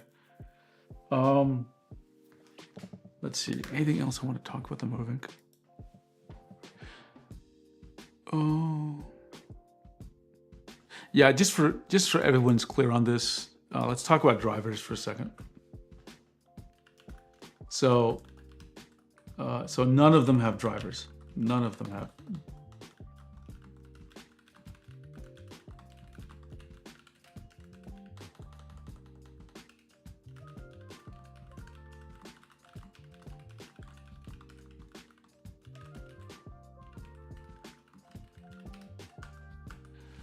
Yeah, Mir, I'm right there with you. Right now, I didn't even bother considering the Huion because it's not a great device. The Huion, what do they call it? The Slate or something? It's not a good device. Would not recommend it. And there's some videos out there, like from, what's that guy's name? Australian guy. Jazza. It's got like a 30-minute video talking about it. It doesn't talk about much of the video, but I do feel like a lot of people are going to watch a video like that and get a really misleading idea about what that device brings to the table, when they'd be much better served with the Samsung Galaxy Tab S9 or the Movink or the Magic Notepad, okay? because that's just not a great device. This Huion Slate device is just not good. Not the current versions they have.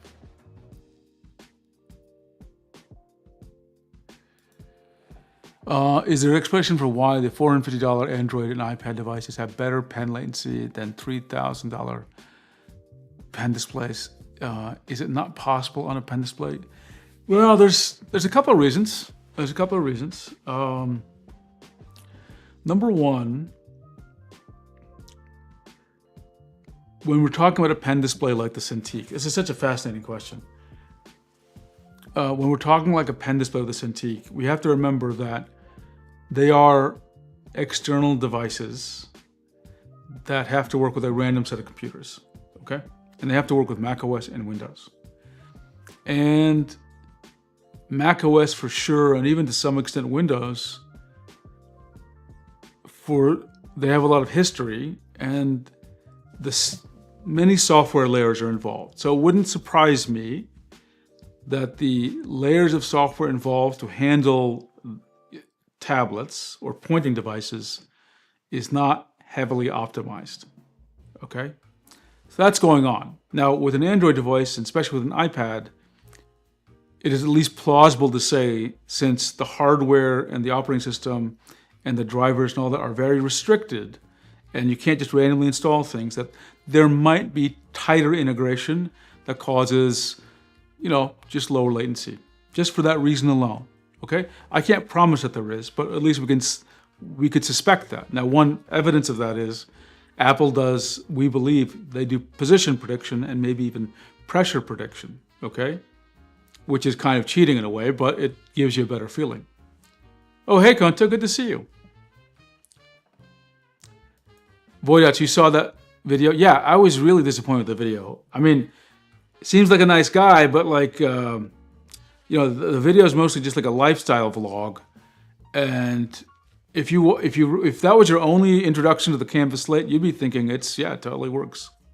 So, I really need to leave a comment on that video, because I feel it would be unfair to people to walk out of that video and get the opinion he leaves you with.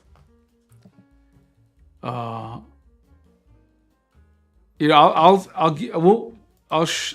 show everyone the links. Everyone knows what I'm talking about.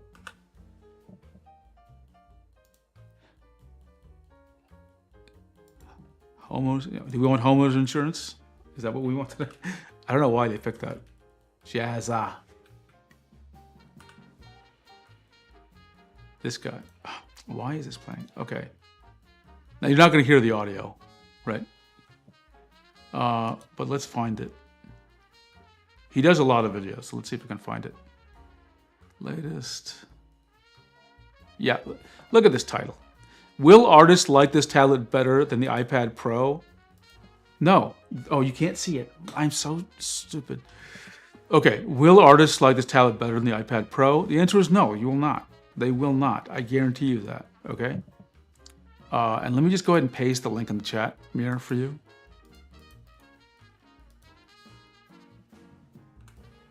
Okay. And what's funny is this entire video, I'm gonna go yell about this video. I'm gonna rant about it. Really, most of the video just talks about a few things that are set up with the tablet, and then it goes through, really lots of other things that don't talk about the tablet, right? So again, I think, someone actually did leave a comment about this, but people are left with the idea that this is a good tablet. Really bad form.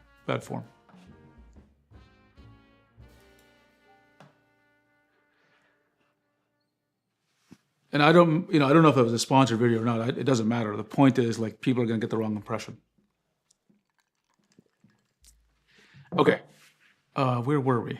I missed. Oh yeah. I'm going to go back to Ahmed's question. The first thing I said was, some of these devices, since they're locked, right, in the drivers and things they have, it's plausible that they have deeper integration with their stack, and that's what explains the lower latency. That's part one. Part two is, and this is something I've seen, and it's really, I don't know how to measure latency. Okay, let me just be honest. I wish I had some sort of complex robotic system to do it, but I don't. I have noticed the following trend. Let's just start with Wacom for a second. If you look at a 13-inch pen display with Wacom and a 27-inch pen display, look, it's getting larger and larger in size. I have noticed a general trend with all brands, Wacom included, where the smaller devices seem to have less latency, meaning the pointer trails the pen less. Now, why is that? I've always wondered. Now, I think at least one reason is it could be that the coils and the digitizer are more, I don't know, maybe they're organized in a different way. Maybe it's because it's just whatever density of coils they have means that you're not moving quite as quickly. And so you just don't see that lag. Or in other words, I'm saying this the wrong way. If you took a 13-inch screen and you expanded it out to 27, you would almost by definition see the same amount of lag, I think. Okay. Oops, my audio is going out. So let me get my other ears in. Be right back.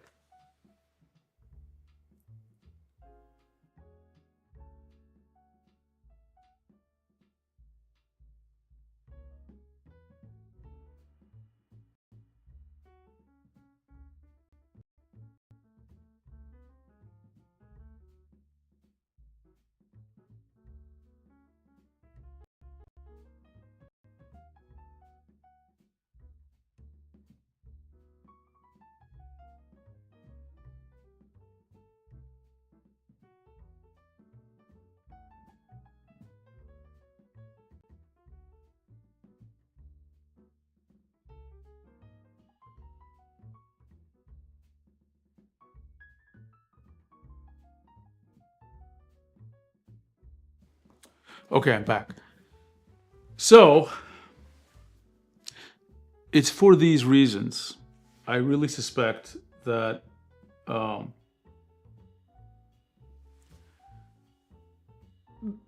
size is affecting the general perceived latency, meaning the perceived lag from the physical tip of the pen to the pointer. And so those are my two theories about what's going on. If that makes any sense, Amit.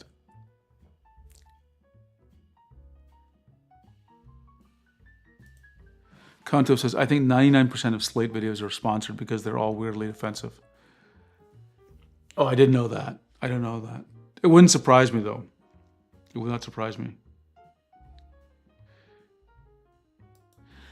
I think My Deep Guide has a method for measuring pen latency. What is My Deep Guide, Ahmed? I've never heard of that. If you can share a link, I'd love to see it. Charlie Martian, thanks. Have a great night. Thanks for joining us. Okay, let's go ahead and go. Oh yeah, I want to talk about the included Clip Studio Paint. This is interesting. This is interesting. Okay, so let's just talk about Clip Studio CSP. So this is the CSP debut. Okay. Now that's so the version is CSP debut. Never heard of debut. I guess it's maybe more limited form. Now I found that I found it kind of long and laborious process to activate, which I mentioned earlier in the stream. Okay. The other thing is someone, I think in the Discord or on Reddit, was asking about how do the My Deep Guide here use e-ink tablets. Okay, I'll check it out, Amit. Thank you. Let me copy this note actually. Let me put a reminder to myself. Reminder. Check this out.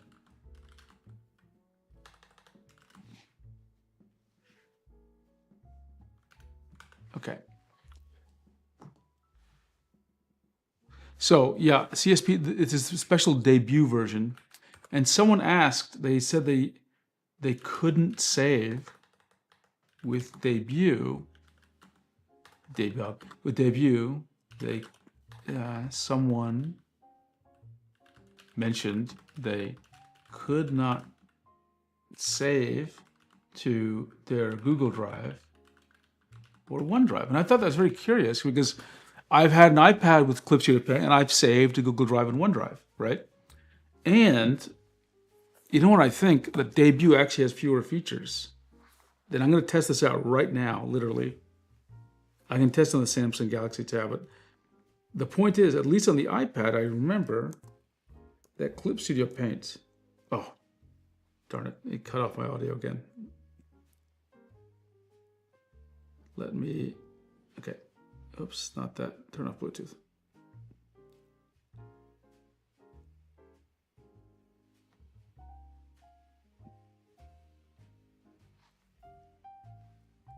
Okay.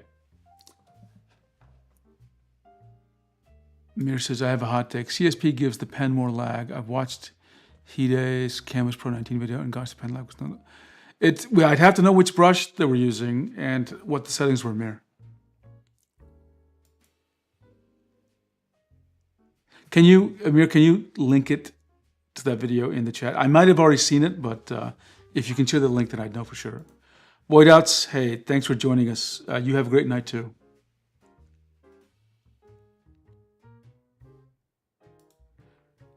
Yeah, Amir, I think you are right.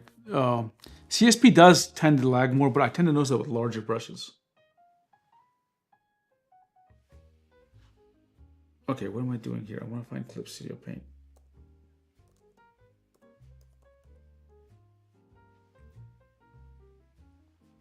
Okay, with a normal Clip Studio Paint, you can't see this, so I apologize. You can save your files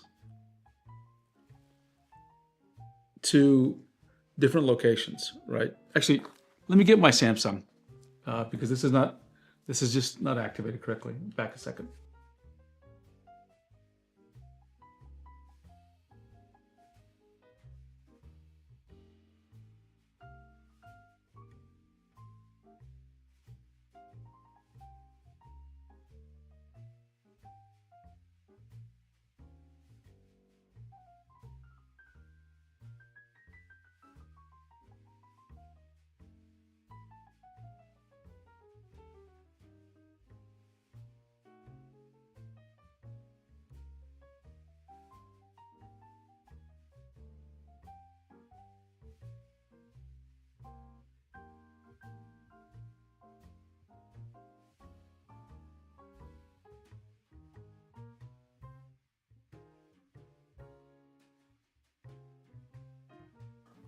Okay, I'm back. I have the Samsung Galaxy Tab S9 FE.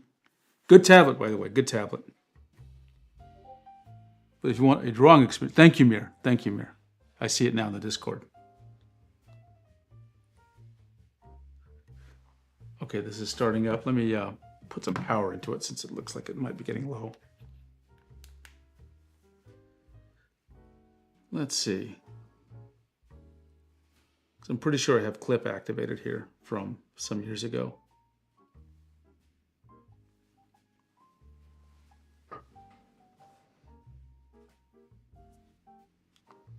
Just waiting for it to activate or verify its license. Okay, so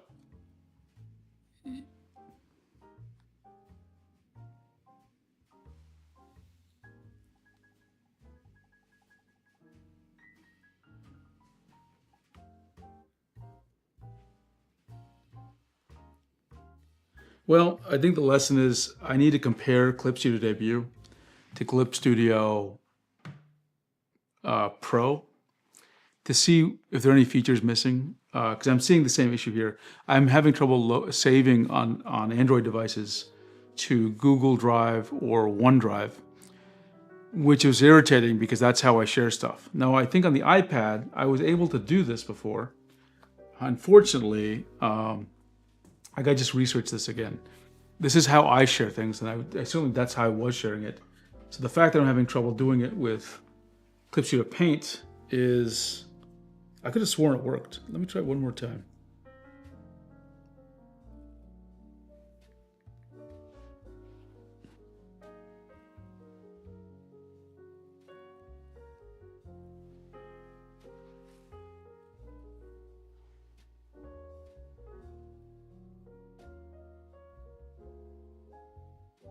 Like you can save it to the Clip Studio Paint folder, but saving it like into OneDrive, the OneDrive folder or your Google Drive is seemingly not possible, which is wild.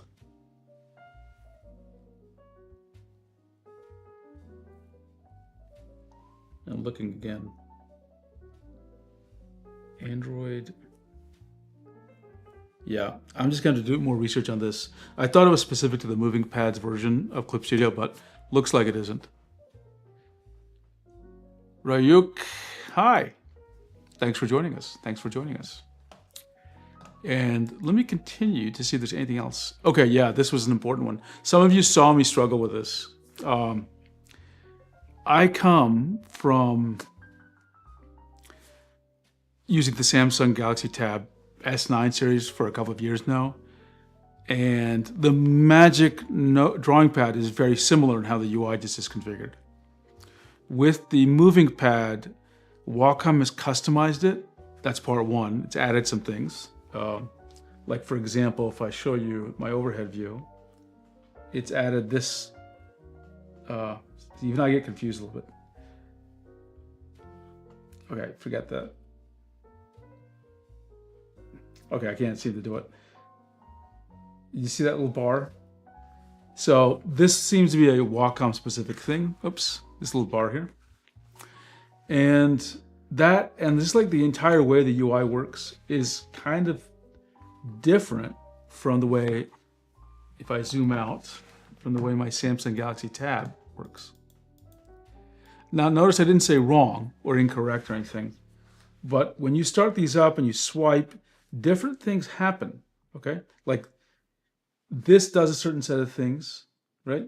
Which I feel I'm very comfortable with. Notice as I do it, only two things will happen. Either it goes here or it goes back. Here it's like sometimes, and I cannot figure out what causes it, sometimes this, everyone's gonna laugh at me because everyone says that this is just the way normal Android devices work, and I'm the one that's confused.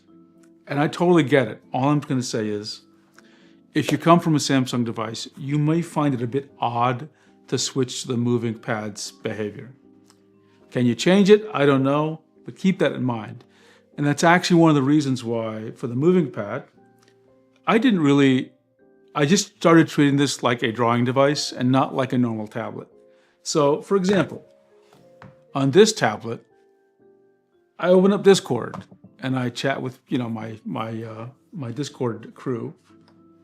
I browse the web on this thing, or an equivalent device, or I check Reddit, or I do a bunch of things here.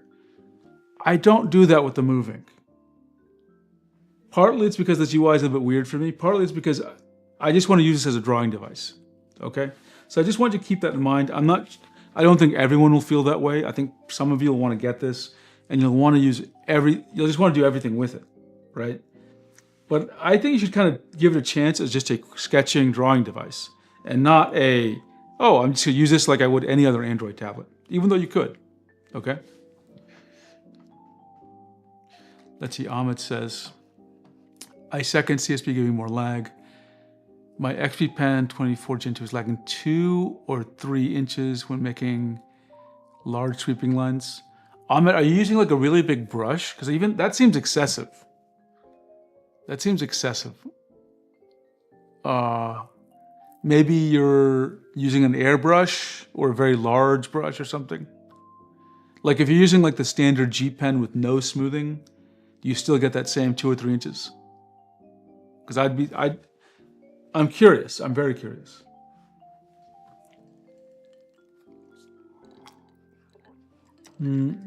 I talked about surface texture. Okay, this was another kind of limitation.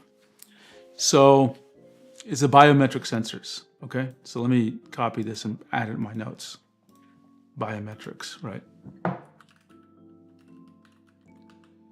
So basically, the Magic Drawing Pad has, what is it called? Face unlock, right? The Moving Pad has no biometric sensors. Right, and the Samsung S9 FE, I believe it has a, how can I say it? Let me lock it, try it again. I believe this on-off button is a thumbprint sensor. So let me lock the device to verify. How do you lock this thing? I don't want to do that. Let's see if I can turn it off and lock it. Okay, it's locked. So with this one, Samsung Galaxy Tab S9, it's got a fingerprint unlock on the power button, right? Power button.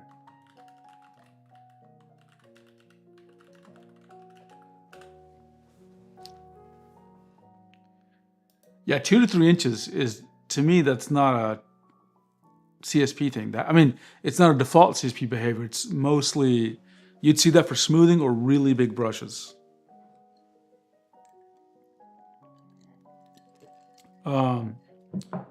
So even though it's missing these features of face unlock, and you can't unlock it with the fingerprint, at first I was kind of disappointed about that. Now, I don't like face unlock. Let me just be upfront about that. I think it's very irritating. I prefer fingerprint unlock if I'm going to do it. However, if we go back to what's the scenario for this device, which is a quick sketching, quick drawing device, the fact that you can unlock it, again, just by tilting it or by touching it with a pen is fine, right? So again, I don't think it's a big loss, but if you're really into face unlock or a fingerprint, then it's something to keep into consideration. And then, let's see. The design, you know what? All of them feel good, honestly. Probably the only one thing that I appreciate is that the MDP has a, what do you call it? Beveled edge. Let me look up the word I'm thinking of here. Oh, it has a, you pronounce this word chamfer? Chamfer? I don't know. It's got some part cut off on the side. That's actually a nice touch, actually. So let me write that down. So a little bit of ergonomics. The MDP 2025 has chamfered edge. Is it camphor or chamfer? I don't know.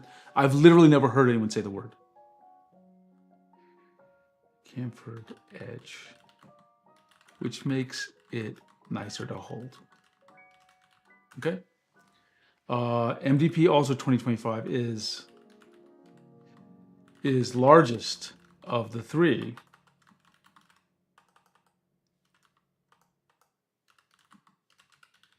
And it is heavier, right? And can be more awkward to hold.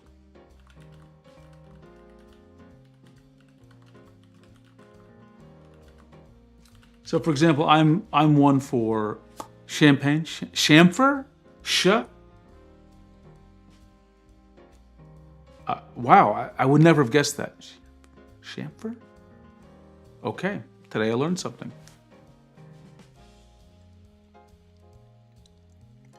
Kanto, I had no idea. So I draw in bed and I read in bed. So let me just lay it out for you. Rain, the good question. I'm going to talk about that. The this is the Samsung Galaxy Tab S9. I have in general, I kind of have an easy time holding it with one hand in bed, but it's just awkward because it's a 16 by 10. And so it kind of feels like it's just stretching my hand out in a certain way. Because of the leverage, I guess. This one is kind of similar to that, right? Maybe not quite as much, or at least very close to it. The MDP it's a little more squarish, the Magic Drawing Pad, but it's heavier, it's bigger, and so it's the most awkward to hold with one hand. Now, don't get me wrong, my iPad, which is about the size of the moving pad, by the way, It's just lighter, and it of the all the I know I'm not talking about iPads, but this is just so light, and it has the right balance, so I don't mind holding it in one hand in bed. So keep that in mind. Another reason why I think you should think of this as a sketching tablet and not I'm just going to use this like a normal Android tablet, even though you could use it that way. Okay. So it is chamfer, Konto? It is chamfer? Okay. Okay. Are there any upcoming tablets you're excited for? Is it kind of just a guessing? Wow. Rain, you're giving me hard questions in this chat. Let's think.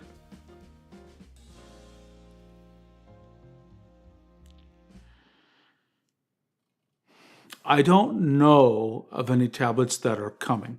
Okay? I don't know. We in our tablet spies are always looking at looking at signs and secret websites to try to figure out what's going to get released, FCC sites, etc.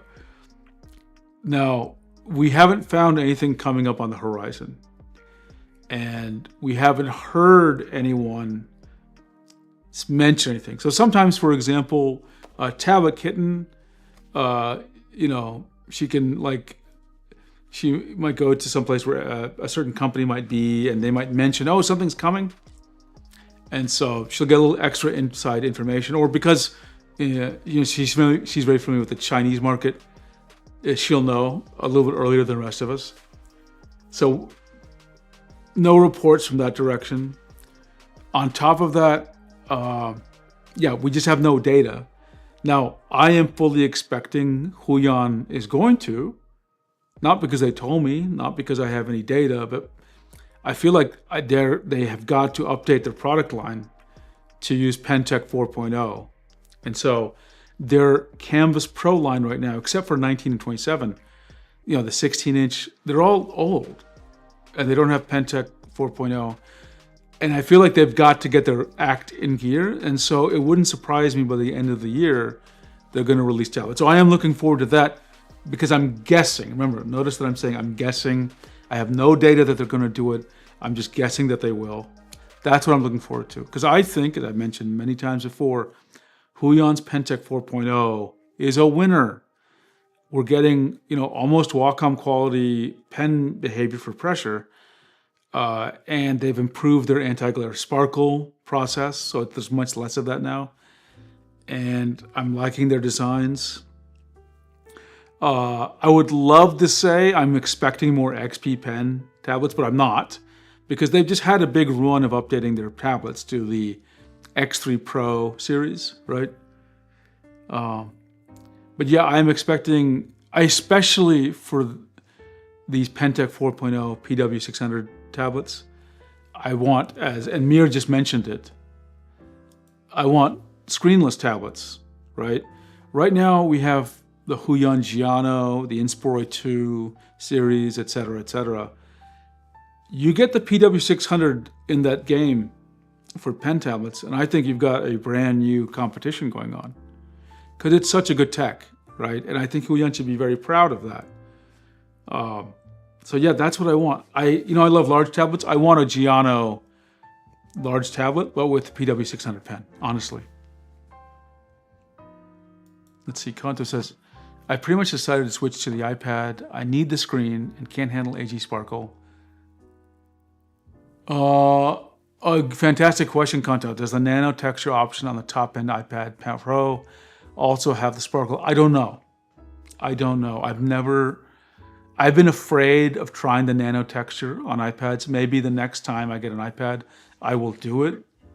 The reason I was afraid was not because of the AG Sparkle, but because people, the way Apple communicated it made it sound like it takes special care of the nano texture, and I was afraid of that. I didn't want that to be the case. So people are telling me now it's not so much like that. It's just normal etched glass.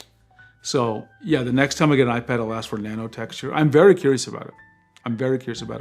Because if the nano texture is solved, so the pen doesn't feel loose, then the only other issue I have with the iPad Pencil is it doesn't have buttons, right? And that's one thing that I need my buttons on pens, right? Speaking of the buttons and things, that's another advantage the Moving Pad has, which I'll write down. The pen really is customizable. Now, when I first released the Pro Pen 3, I didn't really care, but I'm really coming to like the Pro Pen 3. In fact, I've switched to using the Pro Pen 3 as my primary pen, so I'm appreciating it. And you can't see it with this specific one I have, but maybe, well, you know they have different button things here? I actually use the one that's not intended for use as a slip pen. I use the one that's intended, that's used when you have the grip installed. So it actually rises above. And the reason I do that is it provides a way for me to secure the pen in my hand, and I'm less likely to accidentally click the button. So let me write down pen customization. Right? Pro Pen 3 is... It took me a while to, adjust to the Pro Pen 3. Let's see. Ahmed says, I have smoothing off, heartbeat gauge abnormalities. Hey, Ahmed, how about this? How about maybe just record a video of it? Actually, let me ask you, let me do another thing. I don't know, this is even a better idea. Give me a second. I'm gonna paste a link in here. See, because I wrote the code for this, okay? So I put a link to my tablet tester. Draw in this application. And it's not a high performance application, it's just to test things out.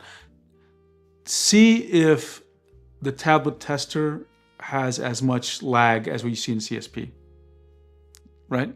Because this rules out any kind of like processing or large brushes. This will tell us the lag.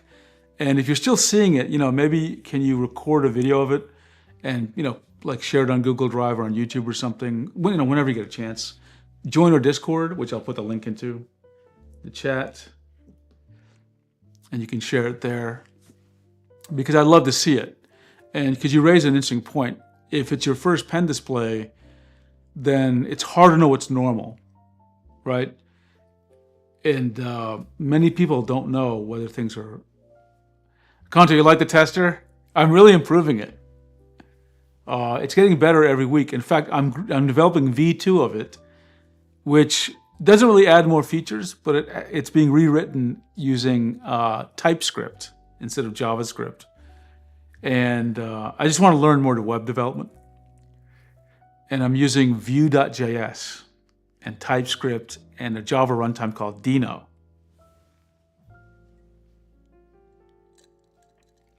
So yeah, I'm trying to make a more interesting app to test things. And again, the reason I'm rewriting it in TypeScript is I want to make it easier for me to test things out, right? And the next thing I'm going to test, I added velocity and direction sensing to the pointer. So the next time I want to use this, I want to see if I can try other techniques, like dynamic smoothing, where smoothing happens more. You get more smoothing when you're drawing slower, for example, right? Thanks, Kanto. Thank you for wishing me the best with it. Okay, let's see if there's anything else I wanted to really... I try to learn as much as I can.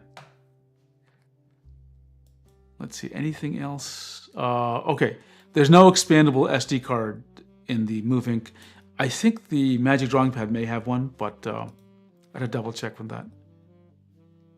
Accessories. Oh yeah, this came up very recently. So the Move Ink does not come with a case and a stand, but Wacom has said there's going to be one, but they haven't released it yet, right? So that's the case. Anyway, yeah, I think the Moving Pad is a great device. I just think you should think about it like a drawing device and not necessarily just another Android tablet, okay? I know some people want to be everything, and it can be, but you're getting something about the same performance, I think, as a Samsung Galaxy Tab S9. So it's not super powerful. I hope Wacom does give us the equivalent of an Apple M4 iPad or whatever. I think that would be great. Mir, have you ever tried pixel art? Well, Mir, I guess the answer to your question is yes, but maybe not in the way you're expecting. You have to remember that my first tablet was in like 1985, okay? Back then, everything was pixel art because the screens were really small, right? Like they were like 320 pixels across by something, 200 something down. So almost everything I did was pixel art. And back then, there weren't brushes in the way we probably think about them today. And you couldn't shade things. There was no transparency. You just had to individually place pixels and did them manually. I know, it sounds crazy. So yeah, by that definition, yes, I have definitely tried pixel art. But by the modern definition, do I use specialized pixel art programs? No, but oddly enough, yesterday I did. I used an app called Pixel or something to draw a little test image, right? That was supposed to be like 32 by 32. And when you get to that small size, you need a specialized app. Clipsheet of Paint can do it, but it's kind of irritating. Yeah, the original, I'm too embarrassed to show any of my original artwork from the 80s. Let me just say it's awful. And I just did look at all of them. But yeah, it's crazy to think about. Can you imagine dithering one by one? Right? Yeah, here's a picture. I don't know, 64 colors, maybe 16 colors. And you're dithering manually. Yeah, and you had to use a mouse. You had to use a mouse, exactly.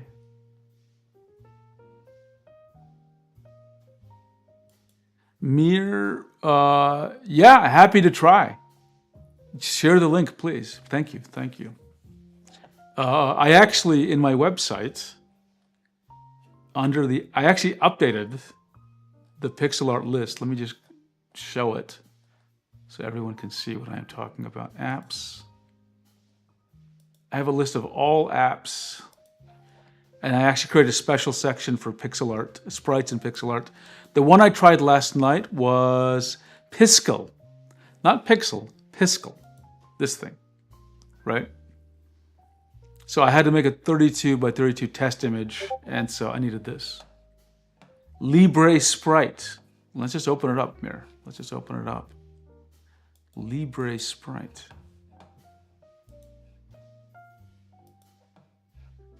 Let's take a look. Where is Libre Sprite?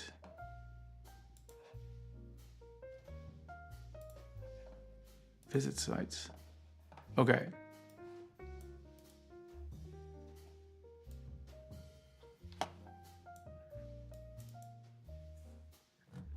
Let's take a look here.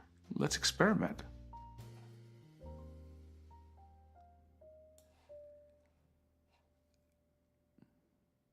Oh, I see. It's an app you install. It's not an online thing. Oh, actually, you know what? Now that we're talking about this, let me show you the actual app I used to paint back in the 80s, or very close to it at the very least. I think you guys will love this. Let me go back here. Where is that darn thing? Yeah, okay. The app I painted with was called Deluxe Paint. We just called it D-Paint. But someone made an online version of it. So I just want to but this is what it was like to paint in the 80s, okay? Now, this is not accurate in the sense that it's been modified to like work with all this high resolution stuff, okay? Let me see if I can find a version like D-Paint online. I want to find one that actually gives you the feeling of it for real. No, that's not it. Let's find it. D-Paint, JavaScript. Is this the same one I just looked at? See, this is too advanced. This is way too advanced. The one I was using, let me show it to you in a picture at least.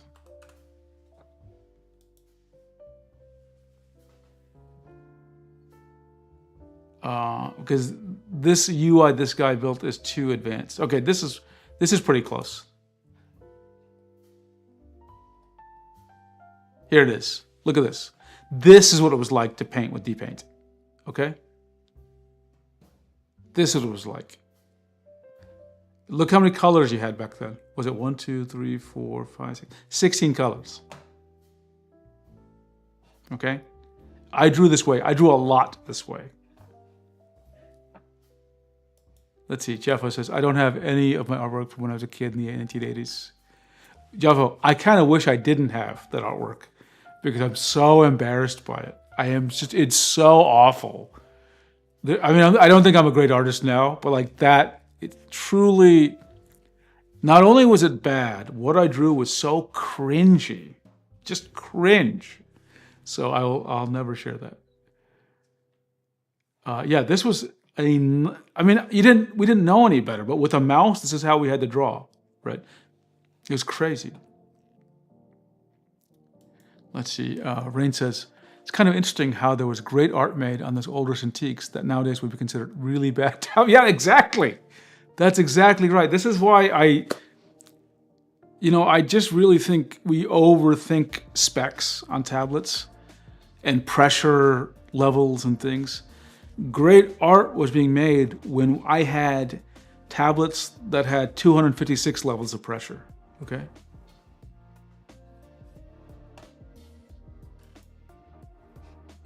Yeah, I'm surprised some people are really good in MS Paint, Kanto. It's really very surprising. Zyra, if you join the Discord, you'll see, I do a little bit of stuff on the Discord that I post there. Mostly it's memes that I create. Frogs, Apu, right? Peepos. But occasionally you'll see me post something, at least in one case I posted something I actually... Well, let me just show it to you all, because otherwise people think I'm just, I'm being evasive. Hang on a second. Every now and then I just show this, just again, to show people that I can draw more, I can draw more than a frog. Hang on, so where is my art? Hang on, I got too many windows up and I don't know what I'm doing here. Where is it? Art showcase.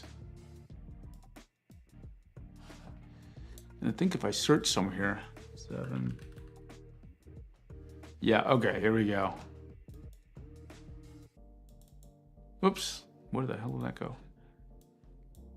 So, meme stuff, right? Like this, what did I call this one? The King of Tablets. Oh, I see. Okay, so, yeah. Just meme stuff. This is just so everyone understands what's going on here.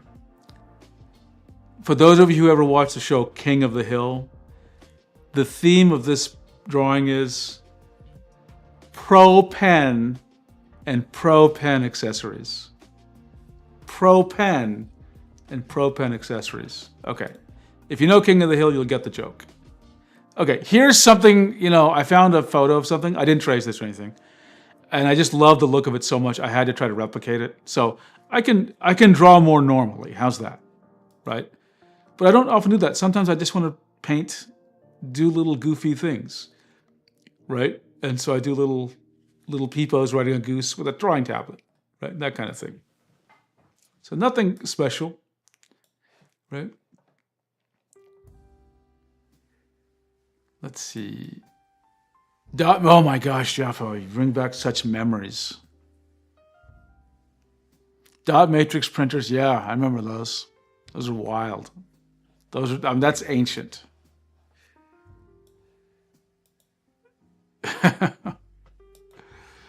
Well, I hope you do post, Jaffa. I'd love to see everyone's art. Like I say, if we're streaming and people want to share their art, I'm more than happy to bring it up online and let people see if you feel comfortable with it.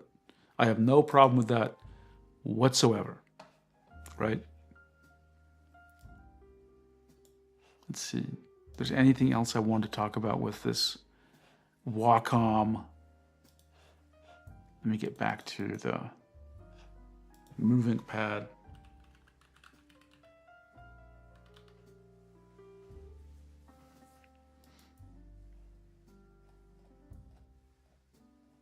Yeah, I'll update these notes, and then I'm going to create a comparison doc. Not a comparison, like just a brief summary of my thoughts, right? And again, if I just say it real quick, moving pad, great device, number one recommendation for drawing, optimized for sketching, treat it like one that's meant for drawing and not like a generic Android tablet.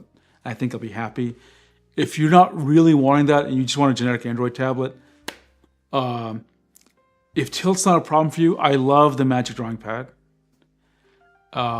It'll still give you a better drawing experience, except for tilt, than the Samsung Galaxy Tab S9.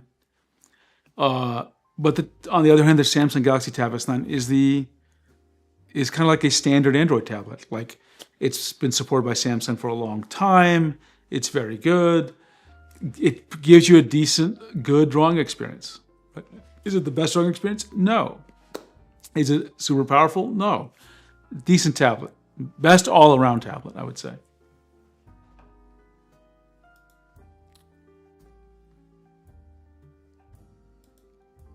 Jeff, we have in the Discord, there's a channel called, if I can remember what it's called here. It's called Art Showcase. So just create a thread. Usually we create one thread for each person, and they put all their things in that one thread, so we don't lose track of people. So I have one just for me, and I just put everything in there. So feel free to share as much as you want. Let's see. Yeah, I understand, Mir. I totally understand that feeling. Steph Lee, 12. Did I ever damage a pen by dropping it? I never damaged the pressure sensitivity of a pen by dropping it. I did do an experiment where I dropped a pen deliberately from about the height of a desk. I think either 10 times. And I tried to make sure, actually more than that, I tried to make sure it would land directly on a wooden floor like this. And I didn't detect any damage at the time, but I'd have to redo the experiment. I don't want to, because if it does work, if it does destroy the pen, it's $100. I have dropped a pen and the nib gets a weird bend in it, almost like a fracture. But I've never broken a pen dropping. I have stepped on a pen and broken it in half. That happened like, I think it happened like 20 years ago, actually. But that's when I first discovered Wacom pens are expensive, really expensive. Because I think the replacement cost for that pen was, I remember it was like either $50 or $80. That was a grip pen.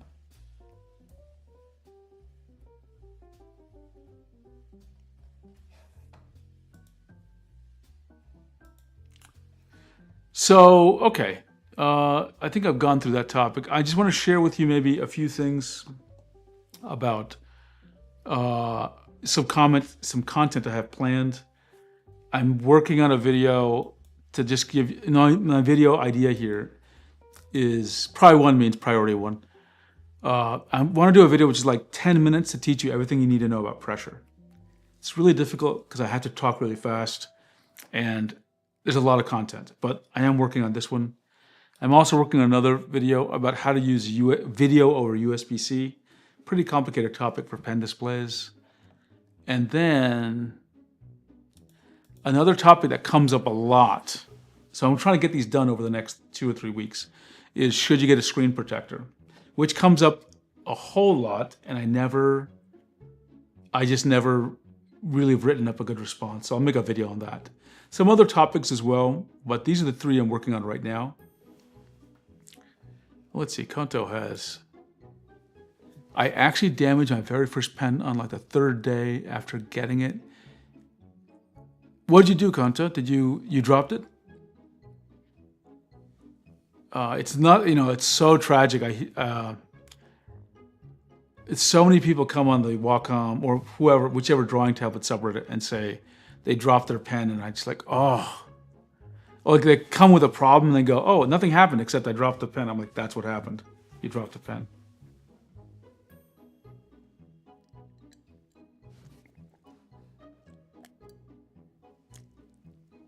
So,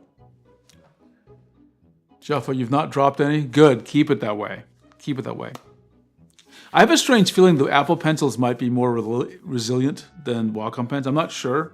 I've had people say they've had their Apple Pencils break, or at least I've seen people report that. But I've dropped them, but it has never happened to me. Okay, I think I covered the topic. We went on for about, well, how long did I go on today? 2 hours and 43 minutes. Fun stream, as always. But I think I'm going to wrap it up. It's getting a bit late for me. And, oh, before Rain has a comment. Screen protectors are so difficult to apply perfectly. I've never been able to apply them perfectly. That's why I think screen protectors for tablets should attach magnetically, like on the corners. Yeah, I've never done it for any device. Have I done it correctly? Have you thought about changing a tablet's firmware, maybe to unlock tilt on walk on screen? Stephanie, I can talk about this. I've never done it myself, but let me just summarize to you the state of the art on this tablet, state of the art on this topic, which is people have tried it. People in the OSU community have tried it. They have succeeded in modifying the firmware, like overriding it or something. However, they changed. Let me just say this. When they tried to change a trivial piece of the firmware, they bricked their tablet. Unrepairable, unrecoverable. So as far as we know, it's very difficult. It takes expertise, and it's, at least with Wacom tablets, you have a super high potential of bricking the tablet permanently. Dangerous operation. So that is what happens, right? Let's see. Okay, Konto, you like those ideas? Good. Okay, we're going to take a look at, before I sign off, I'm going to take a look at what Jaffa posted. So let's go over there.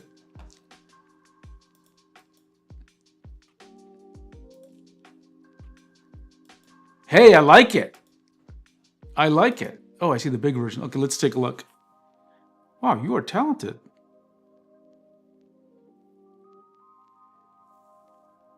You know, I love the line work.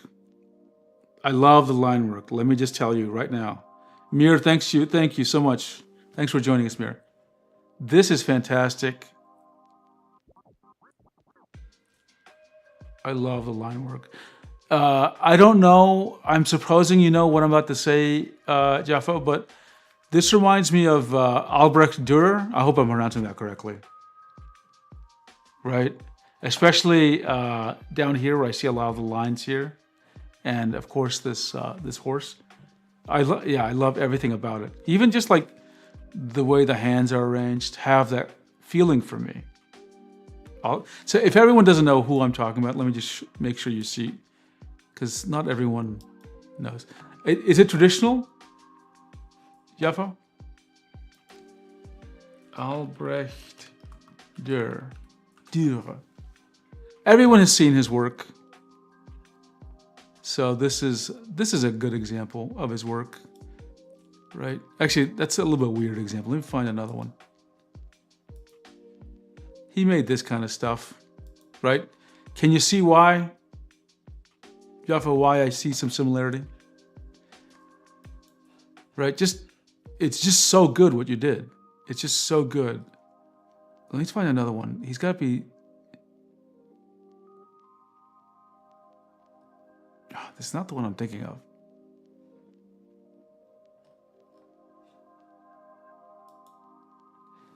So it was a strong influence? Yeah, I love seeing people who have confident lines in their artwork, right? I don't know if that makes sense when I say confident lines, but to me, you've got it. Yeah, I love this. This is digital? I would not have guessed, Jeffo. I literally just looked at this and I thought immediately you did this with actual pen on paper. It's just something about it just looks that way. Wouldn't you agree, Konto?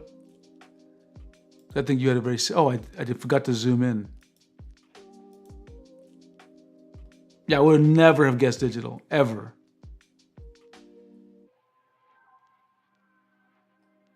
Wow. Great work. Great work.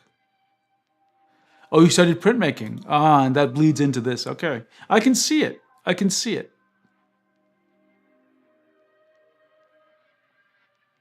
Yeah, which app? Good question, Kanto.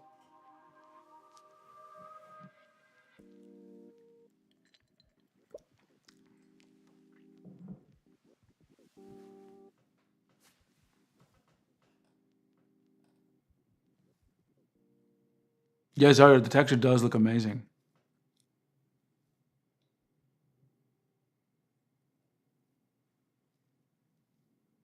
Oh, let's see, there's another one. Oh, take a look at this. Love this too. Wow. Again, yeah, Conte, I would never have guessed this was digital.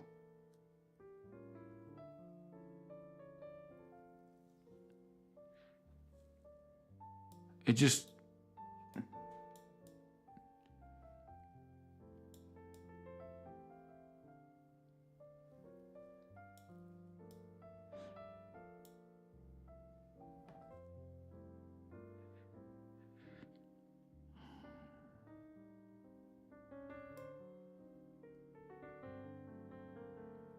I'm kind of hypnotized by this one. I'm just, you guys are seeing on camera. I'm just like staring at this. And my eyes are just taking in all this detail.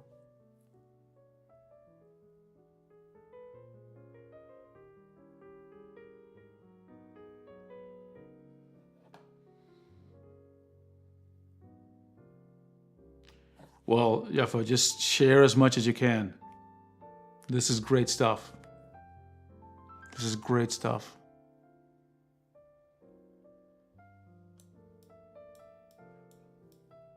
Wow. Wow. Thank you, Jeffa. Seriously, I appreciate it. I love when everyone shares, and especially like they share their unique style, right? And this certainly is something that I think seems like very unique to you. Okay, everyone, I'm going to call it an end of the stream. I want to thank everyone for joining us. It was a fun time, and I got to get busy making more videos, okay? And yeah, Jaffa, share more, please. Everyone who's on the Discord, join the Discord. I'll put the link one more time just in case someone missed it. And join and just share what makes you feel happy, right? For me, it's drawing peepos these days. But you see someone like Jaffa's art and like it's very inspirational to me. Okay? Everyone, have a great night or day, and I'll be back streaming soon. Okay? Thanks, everybody.